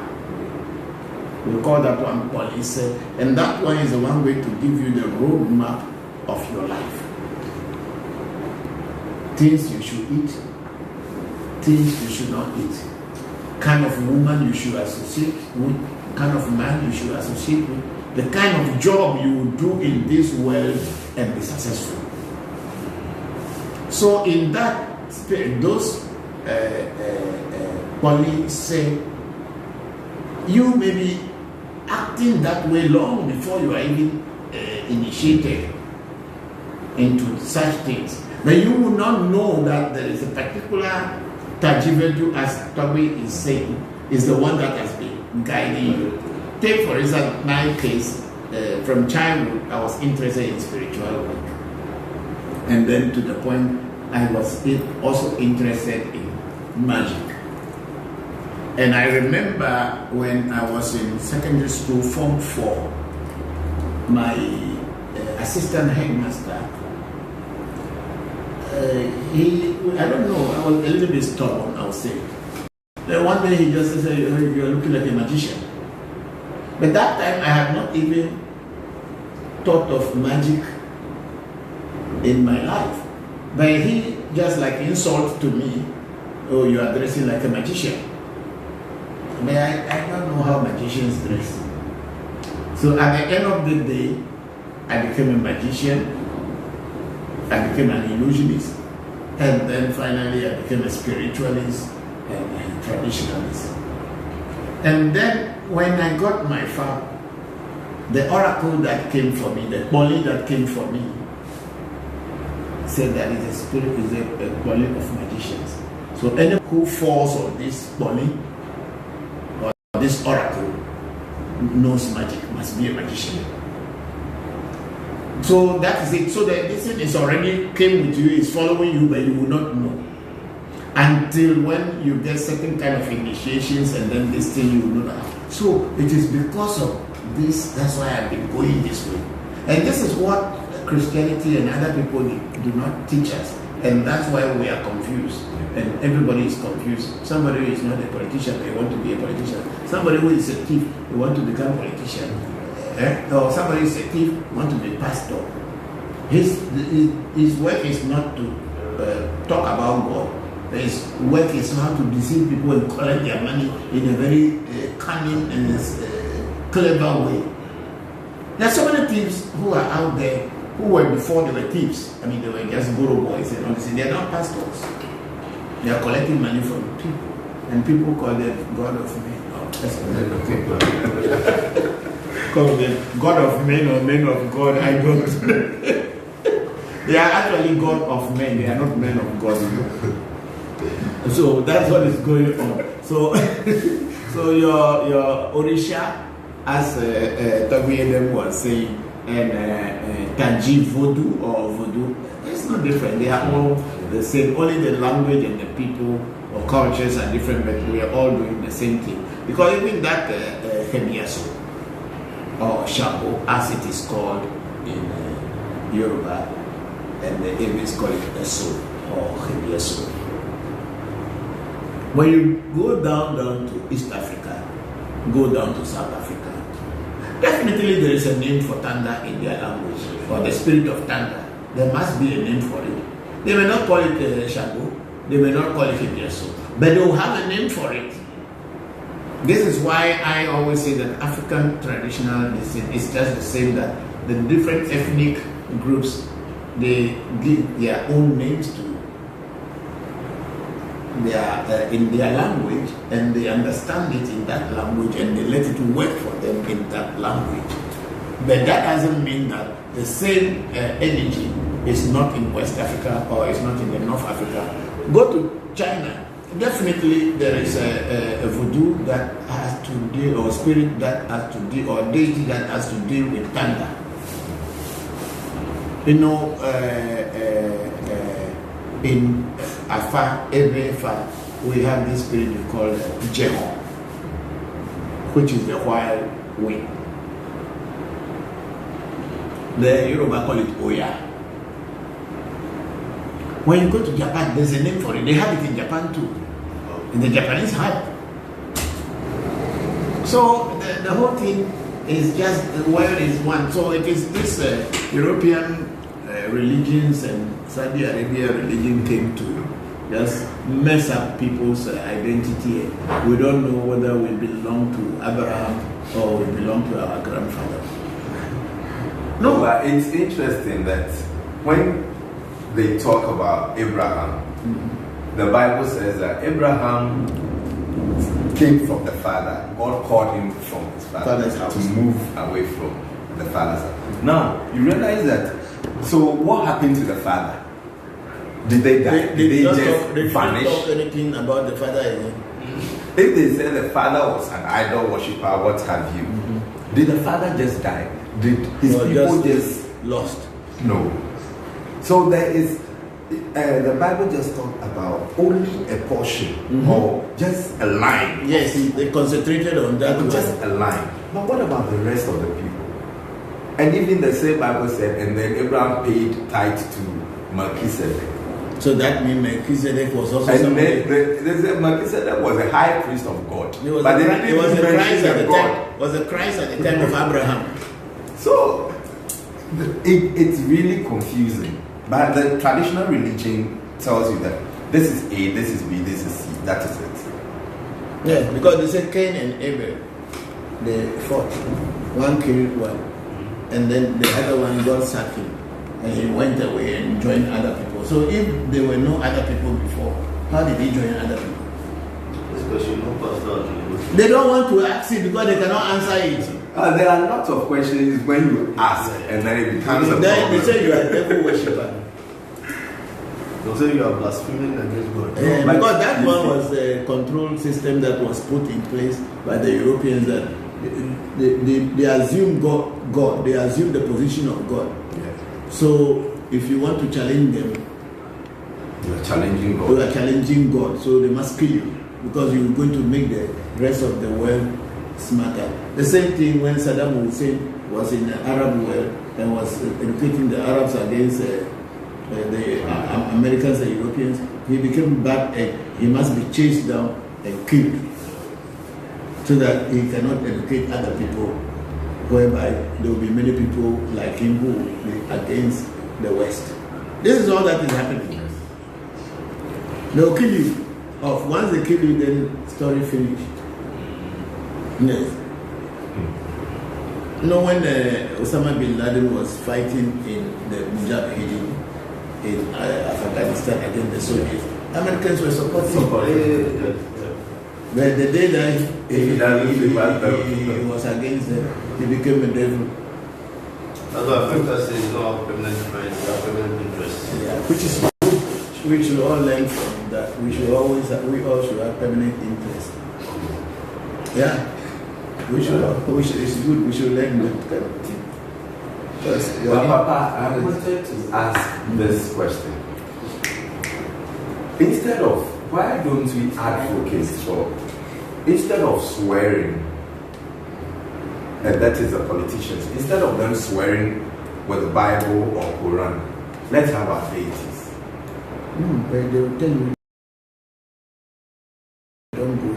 But they've been going there secretly. No, that one is not open to the public, so leave them that way. Because the truth about it is that the politician knows where the truth is. Like all of us, not only the politician, we all know where the truth is. We all know where the truth is. But the truth about the truth is that we don't want to go near the truth because the truth will not let us have our selfish gains. So Quran, I mean, Toby Al-Qasim, the first former president, J.J. Rollins, the late, he said that the 3 people were inside a cell or room. 1 person died. Now the 2 people were suspected that these 2 people, one of them killed the guy. So when the one that they were putting the pressure on was saying that this person who is there and myself, we are from the same village. So if people are saying that I am the one who killed, please let's go to our village. There is a deity. I will go and swear there. And when we go there and I swear, if I am the one who killed him, I will die. So he just trying, and then they will tell you, no, that one is not what we want. We are going to court. And the court, whoever pays money or able to get a good lawyer to defend, even if the truth is white, they will say it is black. And that's it. The judge will sit down. If you are able to defend this man, and somebody cannot talk well, even if the truth is all known to all of us, but someone can talk with strong voice. The judge has no choice because it is in the law that whoever defends themselves well is the one who will go free. So if you don't defend yourself very well, then even if you are not the one who is guilty, they can put the guilty verdict or a charge on your head. So who said they don't? Nobody knows that our deities are powerful. Until you young people who are learning the way of African traditional spirituality with clean heart and clean minds, and you become politician tomorrow, this country of Africa or this continent of Africa is not going to change.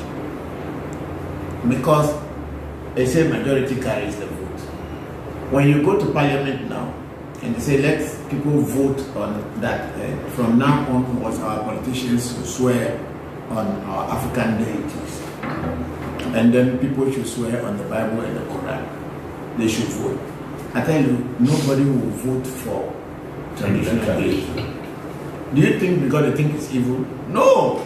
They know that's the truth. Because they know that there you can't play with it. It's like a razor blade, 2 edges. You cannot play with it. It will cut you. So everybody say no. But I have my uncle. He was a former policeman. He was even a former border guard those days. When anything happens in the family, and he feels that the thing is against him. If they say they should go to deity, he said no, he is apostolic, he's going to Pentecostal church, so it's not. But when you do things against him and he's angry, he will take you to the Jew house and go and summon you to a deity to kill you. But when it is against him, he say no, me, and they say he should be present, say no, me, I go to church. That is the society we live in, hypocrites. People who are on the left and on the right, they are not straightforward. Politicians, pastors, prostitutes, all these people are the same. They are not very straight. They are like snake. So our society doesn't want the truth. We try to advocate for the truth, but the reality is that we don't want the truth. And that's the society we live in the world. It's not only black people. I think that's how the world goes. That's why when you want to tell the truth too much, you become an enemy and people want you destroyed. Because if you are there, you are going to block the chances for people from getting their food. So that advocation that people should let our politicians swear by the deity is a very good thing. It's just like the cat and the mouse. The cat all had a meeting one day that the mouse all had a meeting that the cat has been catching them too much, so they are going to find a bear to hang on the neck of Buddha. That they're going to hang it on the neck of the cat. So when it's coming, the moment it comes, penguin will all vamoose, they'll run away. So they got the bear. Everybody is ready. Who is going to go to the cat to hang it on the neck of the cat? Because when you go, you won't come back. Do you understand? So that is our situation here. We all actually know what to do, but nobody is ready to who will go. So the cat, they had their bear, but yet still the bear didn't serve their purpose. What the reason why they prepared the bear became useless, because somebody must go to the cat to hang the bear on the neck. And can you? So in this case, our politicians all know the truth, that when you swear by the deity, that you will not steal. If you steal, the deity will catch you. Why should he steal? Because it's going, the politician will come and tell you that vote for me and I will help you. You think it's true? Politician want to help himself. And then he's telling you that vote for me, I will help you.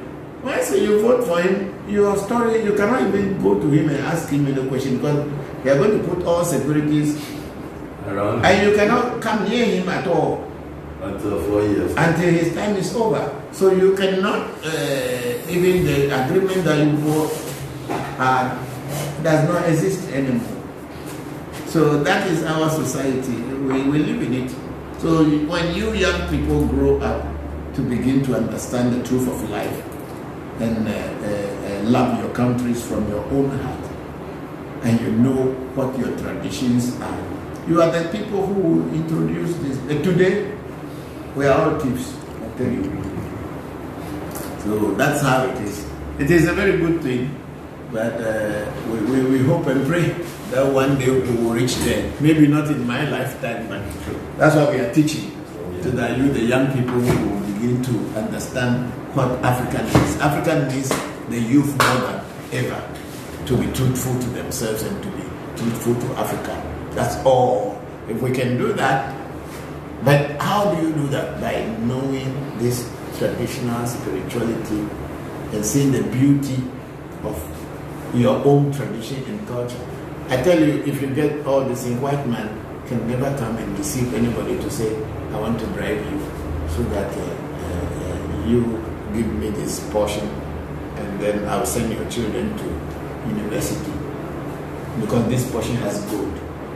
And maybe this amount of gold can educate your child through his PhD or her PhD.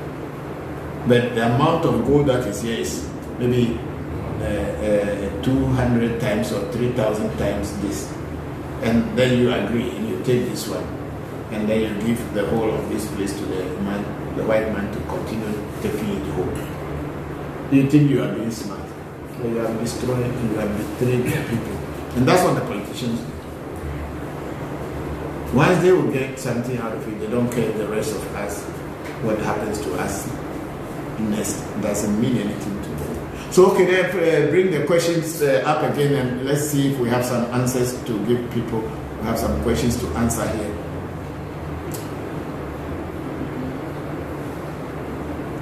Go all the way up. I think there's Raymond Bacha. What are you supposed to do and not to do on the day you were born? Raymond, I don't think there's anything that you are supposed to do and not to do. I've not been told anything that on the day of when you are born you should do this, you should not do that. You should also understand there are so many people in this world even who do not know the day they were born. And maybe in their culture, the day of birth does not really mean anything to anybody. Kofi Mitro and Yahweh. Mitro and me, Toby, prayer and a little bit this way. Bring it, turn it a little bit.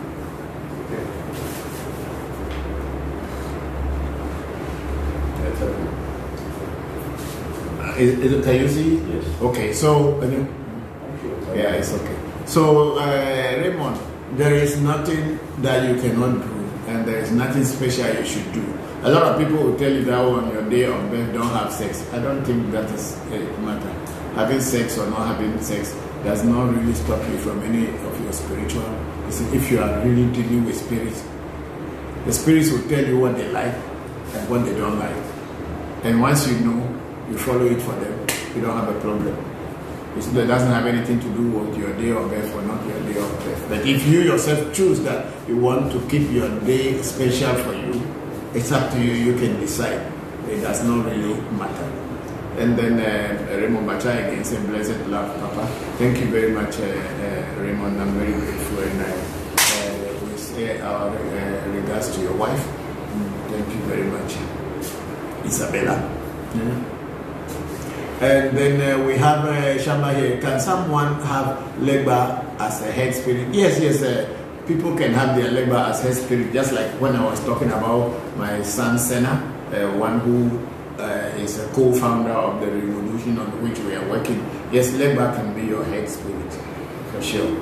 Taji Vodu. That's how the areas call it. Taji Vodu, Orisha, as in Yoruba. And the areas say Taji Vodu or head spirit.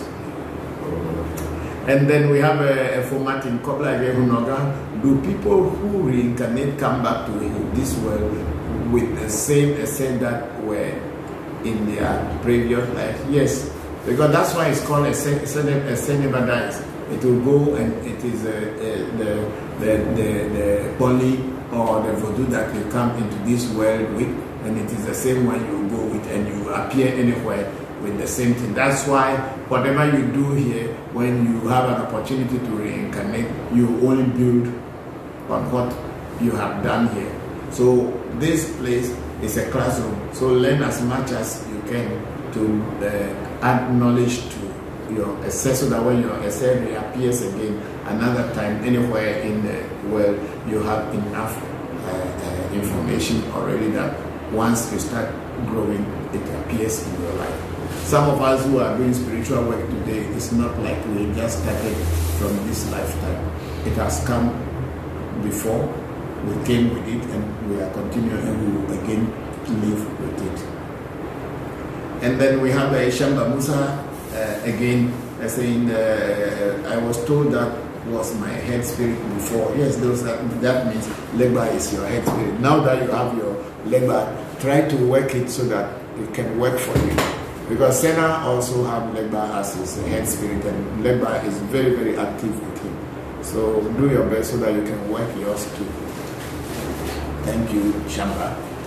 Yes, are we done with that? So let's go to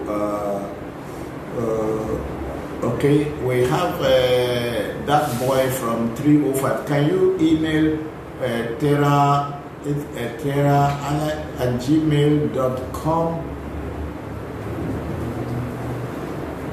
on what reading I need to get to do so can help me with my court case?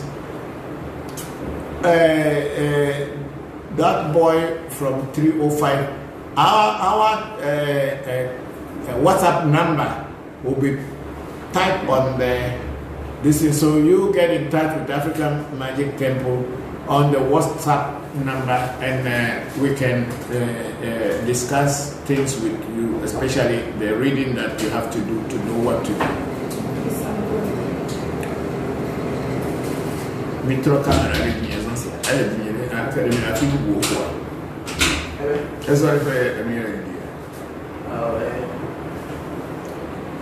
So that boy from 305, please send us message, a WhatsApp message on these numbers, and we'll see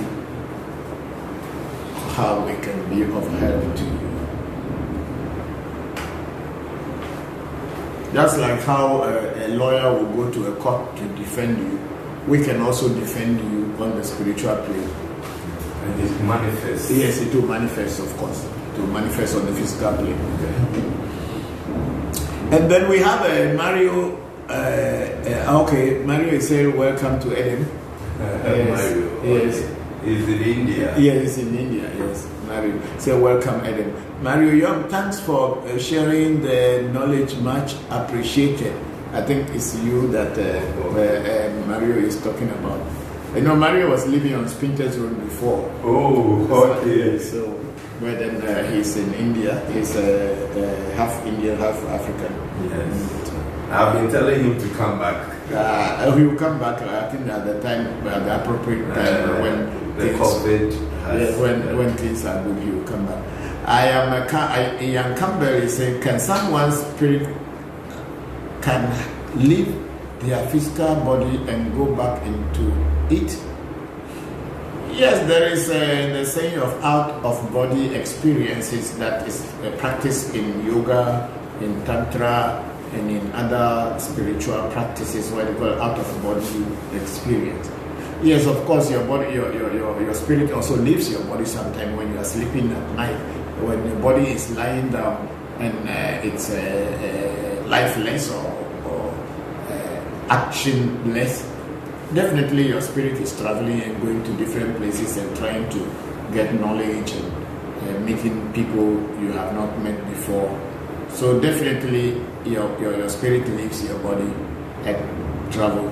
But then to be consciously able to move your spirit out of your body and again bring it back is done by people that I have heard. But I personally have never practiced it seriously before. Because what about if I get out and I don't come back? Then I'm a dead person. So yes, people say they do it, but I have not seen anyone who really do it. Some people even think that when they are dreaming means they are astral traveling. So astral traveling is a little bit different from just dreaming. So when a lot of people don't even know what they are looking for, I'll just say it so. So they think that anything is spiritual, that you are sleeping until I've been astral traveling every night. To where? Now there's a whole lot of confusion out there. Please seek and find a proper teacher to teach you so that you can know what you can do. Yeah, that's all that I can say. Don't use your own imagination and think that that is all that there is to spirituality. There are spirituality, especially the Vodou or African traditional spirituality, is a practical thing. We don't do it by believing and living it on faith.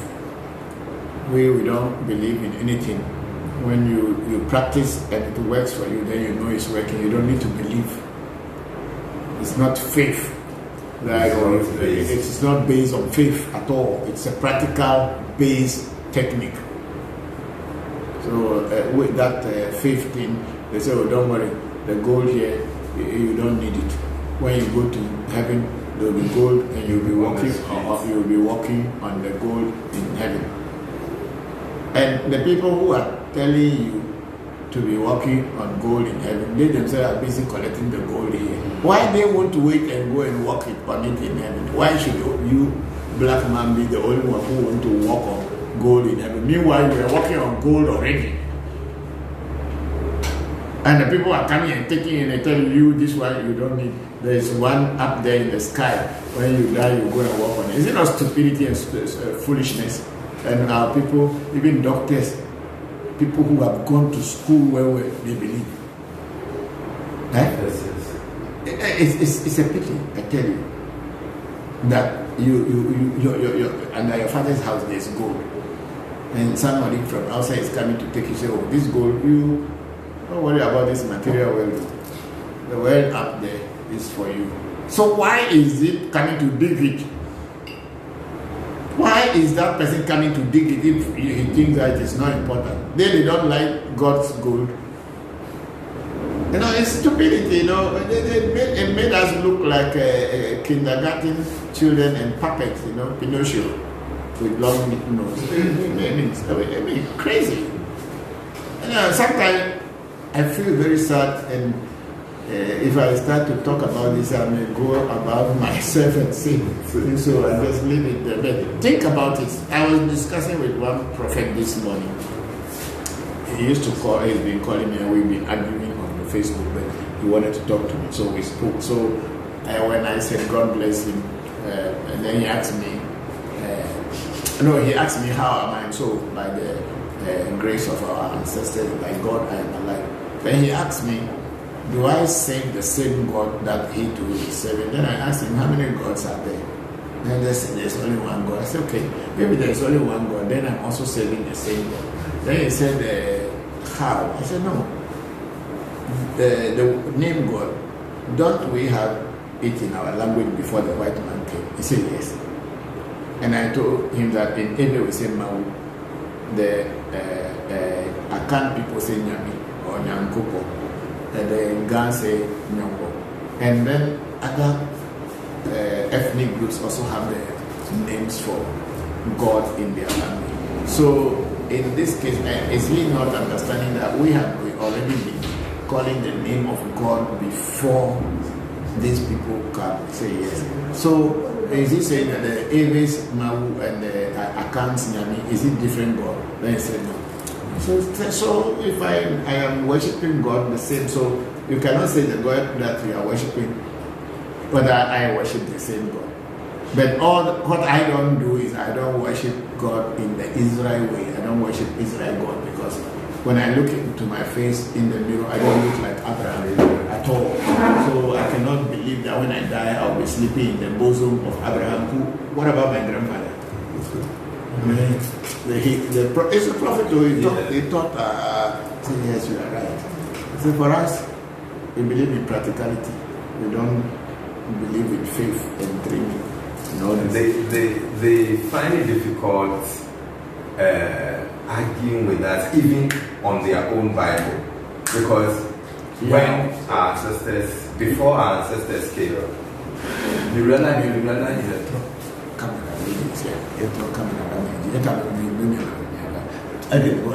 before the Bible came, our ancestors knew that God, there was a supreme being, and they called him Mount Sogolisa. That's the Ebes. Sogolisa, God who is both male and female in one. Now, the Gans also called him Ata Na Nyomo. So it's a double. Ata is male, Na is female, and in one. Yeah. Now, in the Bible, that is the supreme duality. Yes, of God. They knew that God was like that. Now, the Bible, when the Bible came, the Bible said God created man in his own image and likeness. Now, if you talk about the image of God, it means God has one head. Yes. If I have one head, God has one head. 2 hands, God has 2 hands. Now, the likeness of God is the man and woman in him. Because when he created Adam, he realized that it was not good for man to be alone. So he removed the woman. That's what they say. Out of man. So removing the woman out of man stops man from becoming the likeness of God. So we are not any So, likeness of God. there is no any- likeness anywhere. of God there. So that story is So that- necessary story. So if my ancestors knew that there was a God who is both male and female, then I think they were too wise. That's why Ancestors were too wise. in Sanskrit they say Shiva, Shakti, Atmakam, Brahma. Because Shiva being the male force and Shakti being the female force or energy, the two of them come together to form God. Shiva, Shakti, Atmakam, Brahma. Brahma means God, but the two negative and positive, they join to form Brahma. So it's only in the Bible that God is no more, is a man. Is a man. Because Adam is man, so God is also man. It's a pity.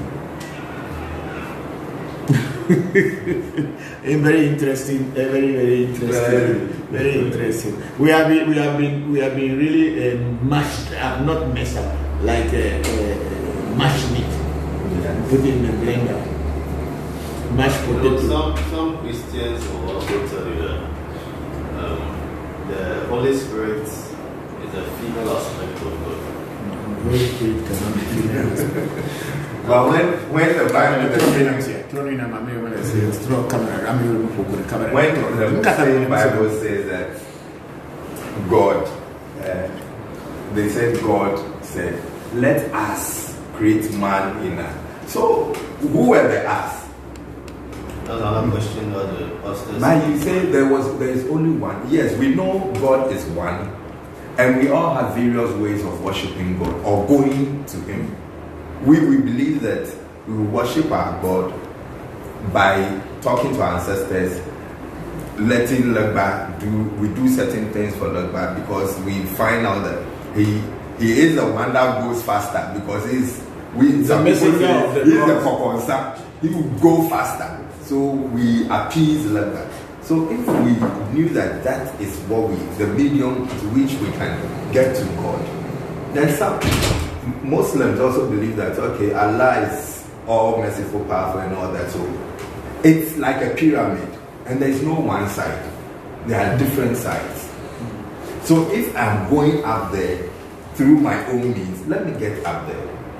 The Muslim is also going. Let him go. The good thing about ours is that we are seeing the practical Yes. answers from what our ways are. Okay, the prophet was talking, and I said that. He said, what about when our people became Christians? And I said, no, Africans did not become Christian, or black people did not become Christian through their own choice. They were beaten. Yes, forced. They were tortured, and they were forced.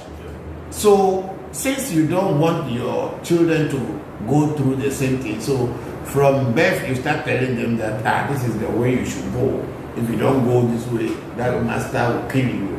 So slowly, everybody developed that mind, thinking the Christian way that came to us is the correct way. Because if you want to go through your ancestors their way, you will be killed. So the African or the black person did not accept Christianity by their own choice. They were forced. Same it was with the Islam. It was not accepted by people just by their choice, but they were forced with the sword and knife. Then you say, I surrender. Because if you don't put your hand up, they will cut you down. So that is how Islam also was forced. But if God is love, why should they force people to go to Him?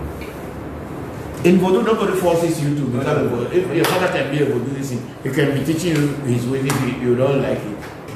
That's why some of us, our fathers and ours, we left, we went through many things before we realized that, hey, what they were telling us was real, and we came back to it. But religions like Christianity and Islam, these two religions are the ones that have killed more human beings in this world than any. So I asked the prophet today, so the reason why many people were not coming closer to our tradition is because they were coming closer home. They were not coming because it is very scary. The sacrifices. I said, what are they being sacrificed that they have not seen before? He said the animals. So I said, okay. People who go to the supermarket to buy meat at the counter or the butcher, do they not know that the animals were slaughtered, were killed before they are buying it from the butcher? He said, yes, they know, but that one is not ritual. I said, whether you kill by a ritual or you don't kill by a ritual, is it not killing? He said, yes, it's killing. So what's the story about it? But the Old Testament itself tells them that they need to sacrifice to God. That's why you have the Levites sacrificing bulls and rams to God. So if the same Bible is saying that, and even in the same Bible, it talks about libation pouring, and then you, in your own mind, you be like, no, I don't want Old Testament, because that's what most of them are. They are like New Testament followers and not the Old Testament, because the Old Testament even talks about certain traditions they are supposed to follow, but they don't.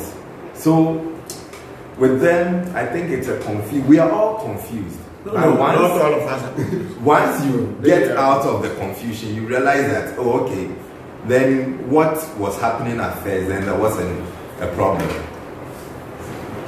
Yes, the point is that you see, when we went, it's okay. So, and I was saying, so Muslims also kill animals. Yes.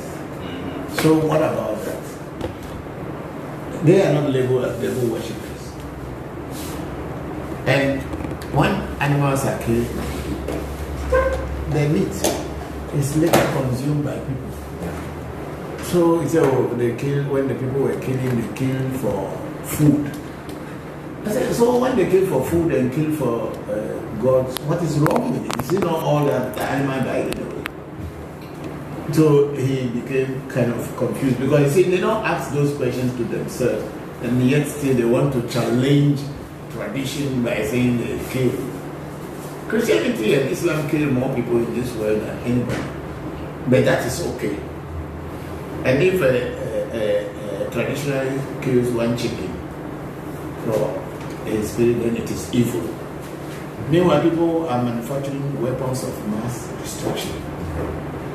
And one of such weapon drops, innocent people are killed, bad people are killed, and yet still that is fine with Christians. But you take only one chicken or one goat and you kill for your ancestors or spirit, then the whole world goes crazy. You are worshipping the devil. The person who is manufacturing that weapon of destruction is not worshipping the devil. You see how hypocrisy has entered into our way of thinking that God is a hypocrite. No, it makes you to even doubt the God that people are preaching to you, whether it's real. Why should God be happy? Why should God go and kill his own son to save people? Why didn't kill the person who is causing the problem? If God is so powerful, he should kill Satan. And then the matter finished. Why should he kill his own loving, beloved son just so that people will be free from Satan? Hey, I mean, it's stupidity. Hey, he's so powerful, he could just go and kill Satan and he does not need to kill his son. So that story of the saying the son died for you and died for me, who died for who? Why, if his father is so powerful, why he didn't kill the person who is the troublemaker? But see, then I asked him, I said, they don't ask this question to them. So I said they have to start thinking. They should start thinking and start asking these questions to themselves now. Because otherwise they are confused. Me, I have my favorite son. And then you are a bad man there, so I want to help you there and kill my son. Hey! No, it doesn't happen, and it cannot happen. The same Bible, they are saying that God and the angels, there was a great fight or battle up there. And then God didn't know there would be a fight. He's all knowing, yet he did not know. The loser will be sent on earth. And then on earth, when Adam and Eve had they get that problem, he will send Adam and Eve down there so that if the angels were not able to defeat Satan, how much more the human being? How much more? Even God himself was afraid of He him. was afraid of him. And he think that human beings can fight Satan. I told the man there's nothing like Satan. He said,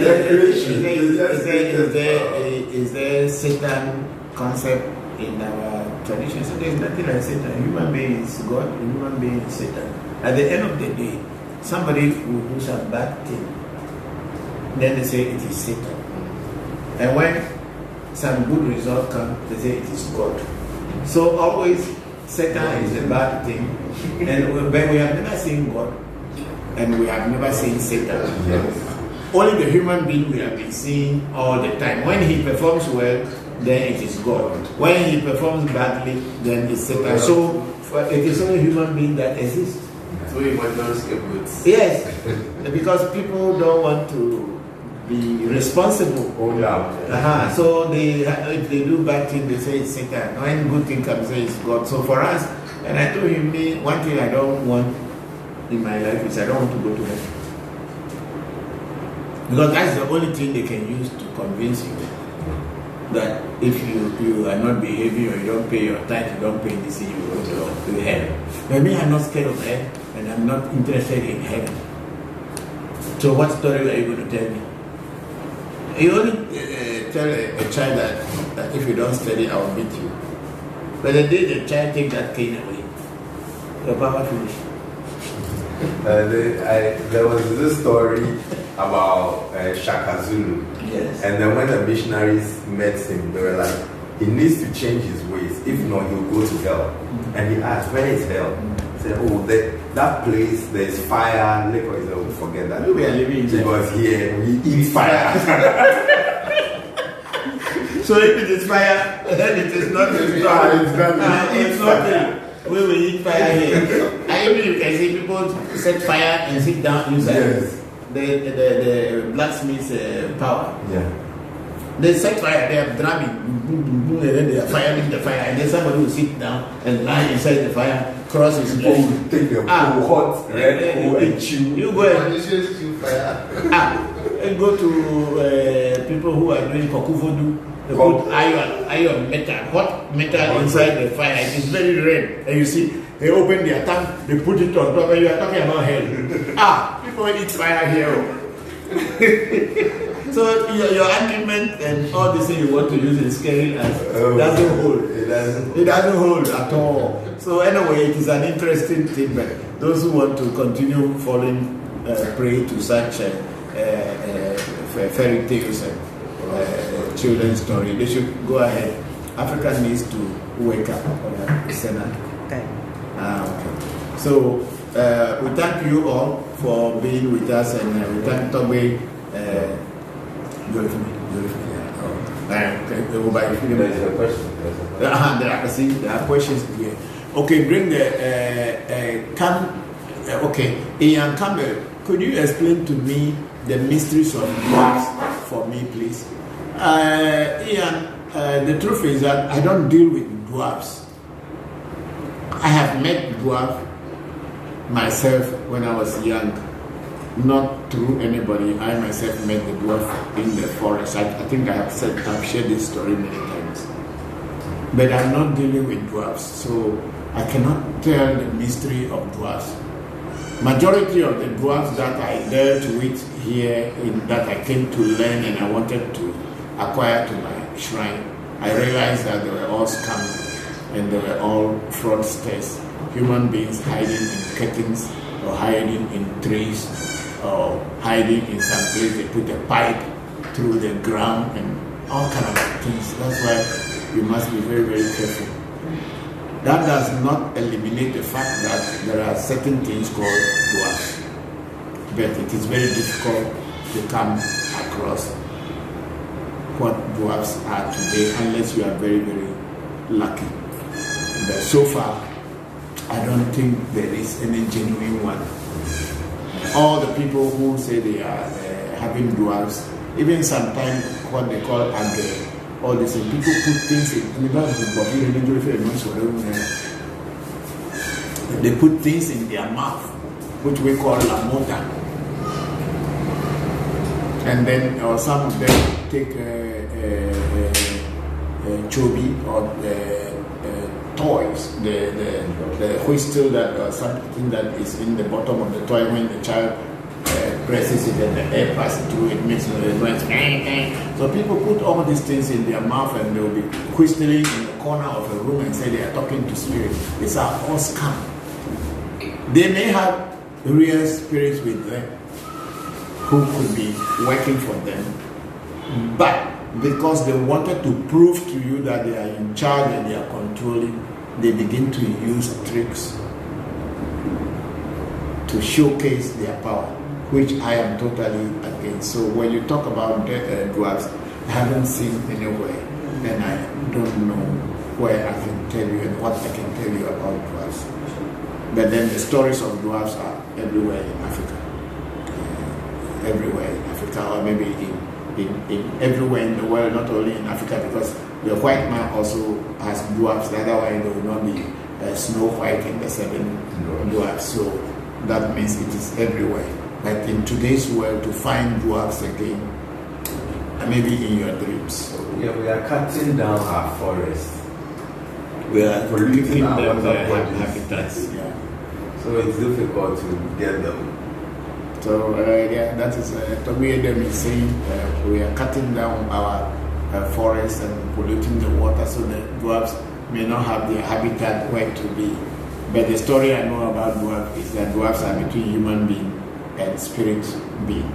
They can manifest into physical and they can vanish into thin air.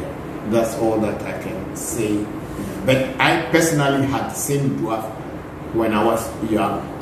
Maybe about 7 years old, and I haven't forgotten until today. It is not anybody who took me there. I just met in my grandfather's cocoa farm. So there are dwarfs, but to see them today's world, I think it's going to be very difficult. Then we have Afaze Jigbezan Sesoka. Thank you for saying that yoga is a spiritual. So many people don't know that it is. Yoga practices is not spiritual practice. Doing asana or doing exercise in yoga is not spiritual practice. It is exercising. But when you talk about Ashtanga yoga, which is included in the Eightfold Yoga, where you do meditation, yes, we can say that one is spiritual, but the exercise by itself is not a spiritual practice. It is exercise. That's why it's called asana, just doing exercise. Unless, of course, you go into other parts of yoga, and even the one we call Bhakti Yoga, which is just devotion and praising God. That one too, I would not call it a spirituality, because it is just based on faith and imagination. Spirituality is real, and when you get to it, no one will tell you that you are with the real thing. That's all that I can say. And then Ian again is saying that when someone was killed violently, does their spirit go to the ancestral world? Does that spirit roam around seeking revenge? Of course, anybody who died goes into the ancestral world. But in our culture, in our everyday culture in Vodou, those who died traumatic deaths, like accidental deaths, people who were shot, people who were hanged, people who go to give birth and die with the pregnancy, and all kinds of traumatic deaths, have got a place in the ancestral world, whereby that place is also their place. And most of the time, the people who died those kind of deaths are called the living dead. Means they are dead, yet still their spirit is very active and it is not having peace. But they are also in the ancestral world. And these are the ones that in Vodou sometimes people invoke such spirits to go and do certain kind of assignments. It is very common in the Vodou land that people can summon people who die accidental death, but that they are aware of, to send them on a mission. So the spirit on its own cannot directly seek revenge, unless, of course, people who are physically living do certain rituals to awaken that spirit to be able to seek revenge. Because once you are dead, you don't really have power. And it is the people who are living who will now empower you. That's why we feed our ancestors to empower us. So when you feed that the kind of spirit that die accidental death and direct them to seek revenge, they do. In our culture, sometimes when such people die and we are not very sure what killed them, or we are not happy about the way they die, when they are being buried, people give them messages. And even to the point sometimes people give knife in their hands and tell them that you don't sleep inside this coffin lightly. Go and kill the person or attack the person who has killed you. And sometimes they are not going to lie the person flat like how they normally put people in the coffin. They will put the person in a halfway sleeping so that they cannot feel rest until it avenge. There are so many things in voodoo which are very deep. So yes, those people can seek revenge, but they cannot just seek revenge on their own unless the person's spirit is very strong.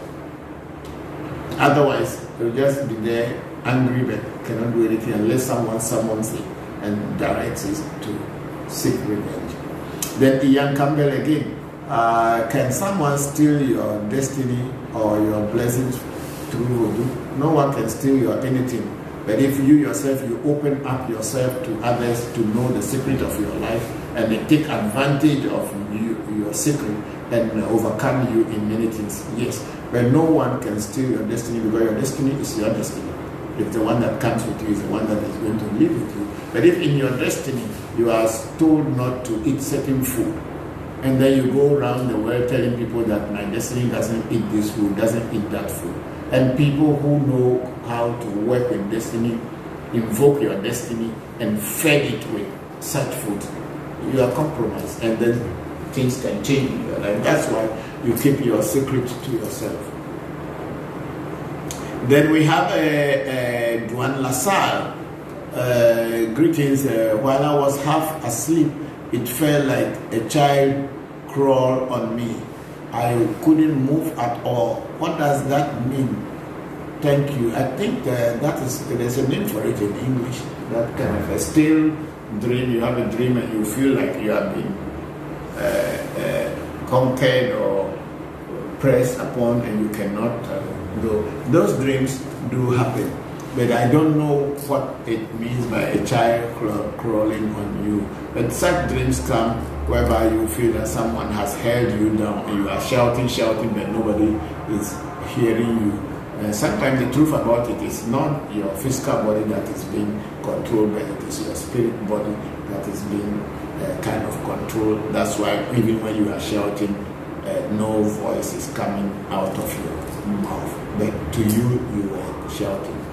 Yeah. So I'm not very sure what that crawling of a child on your body means, but it should have some reason. Maybe if you want to find out more, you may do a reading to find out more. But for me, I cannot imagine or can't tell exactly what that was.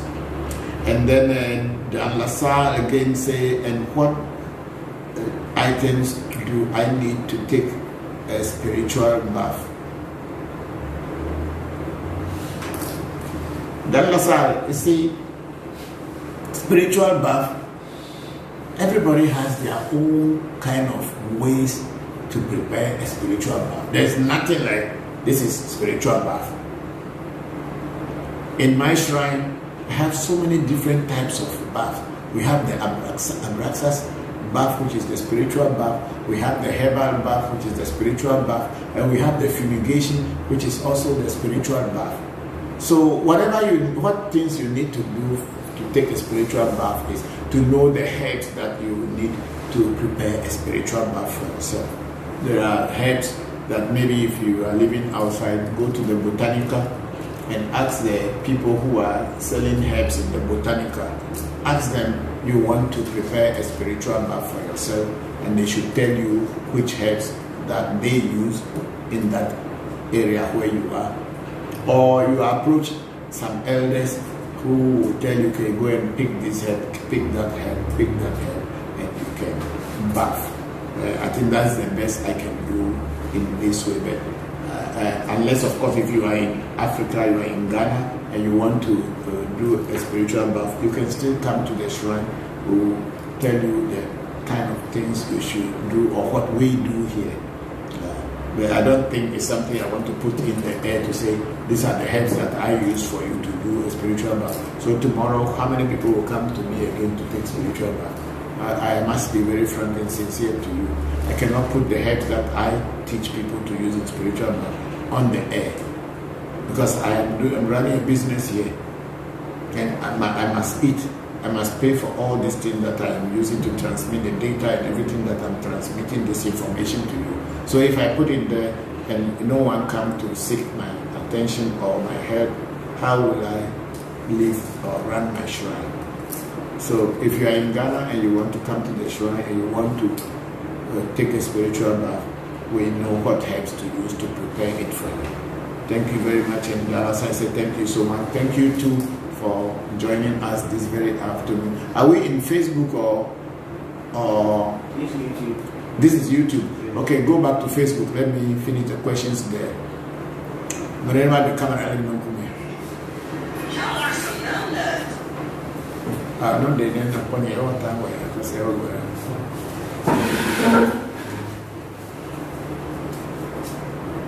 camera and do you know who matter?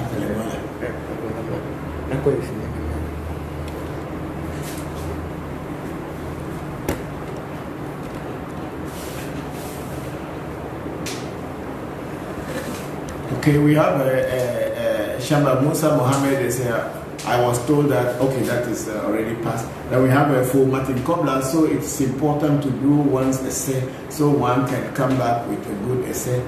Yes, it is your choice. If you can do it, do it. If you cannot do it, no one will force you to do it. Because spirituality is not something that people will force or are supposed to force others to do. It should be your free will and your free desire according to your essay that brought you into here. That is how your desire for spirituality and anything else that you do will come in your life. So those who wanted to do it will do it, and those who don't see any importance in it, no one will force you. We will tell you the benefits that you can derive from knowing your essay and setting up your essay, as well as setting up your policy. If you know that it is advantageous to you, but there is no one forces anyone to do what they don't want to do. It should be your free will and your free choice. We don't, in real spirituality, nobody forces anyone.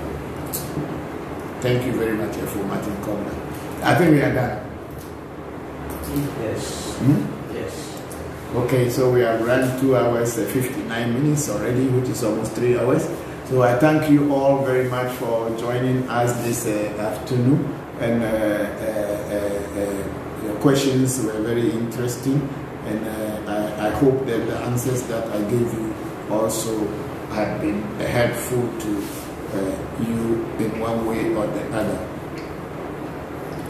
The conversation continues online, and those of you who still want to ask questions, when I have the time, I will go through them and answer you. We are doing our end of year, mid-year, I kept saying end of year. We are doing our mid-year rituals during the whole from the 21st of June till the 30th.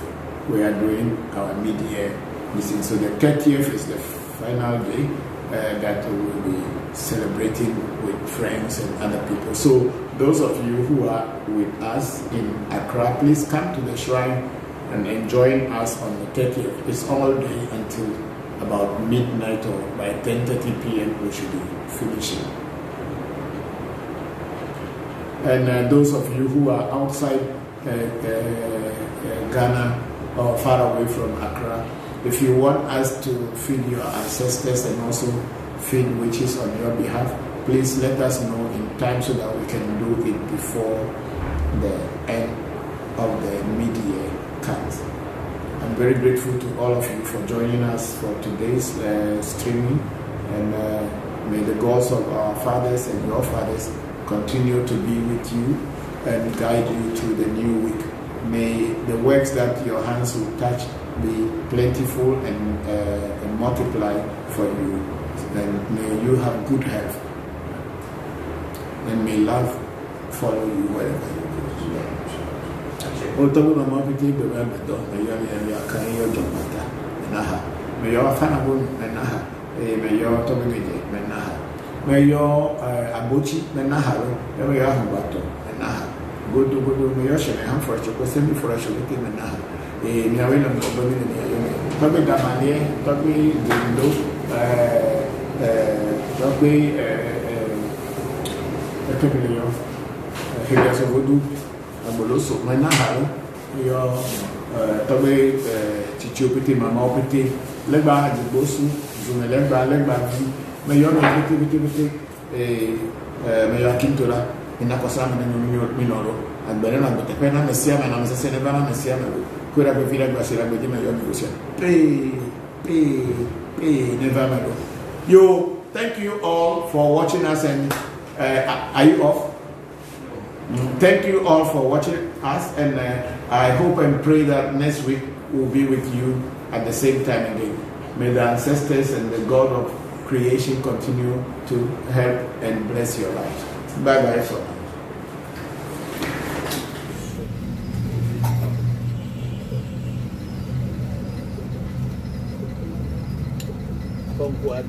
Put the ice.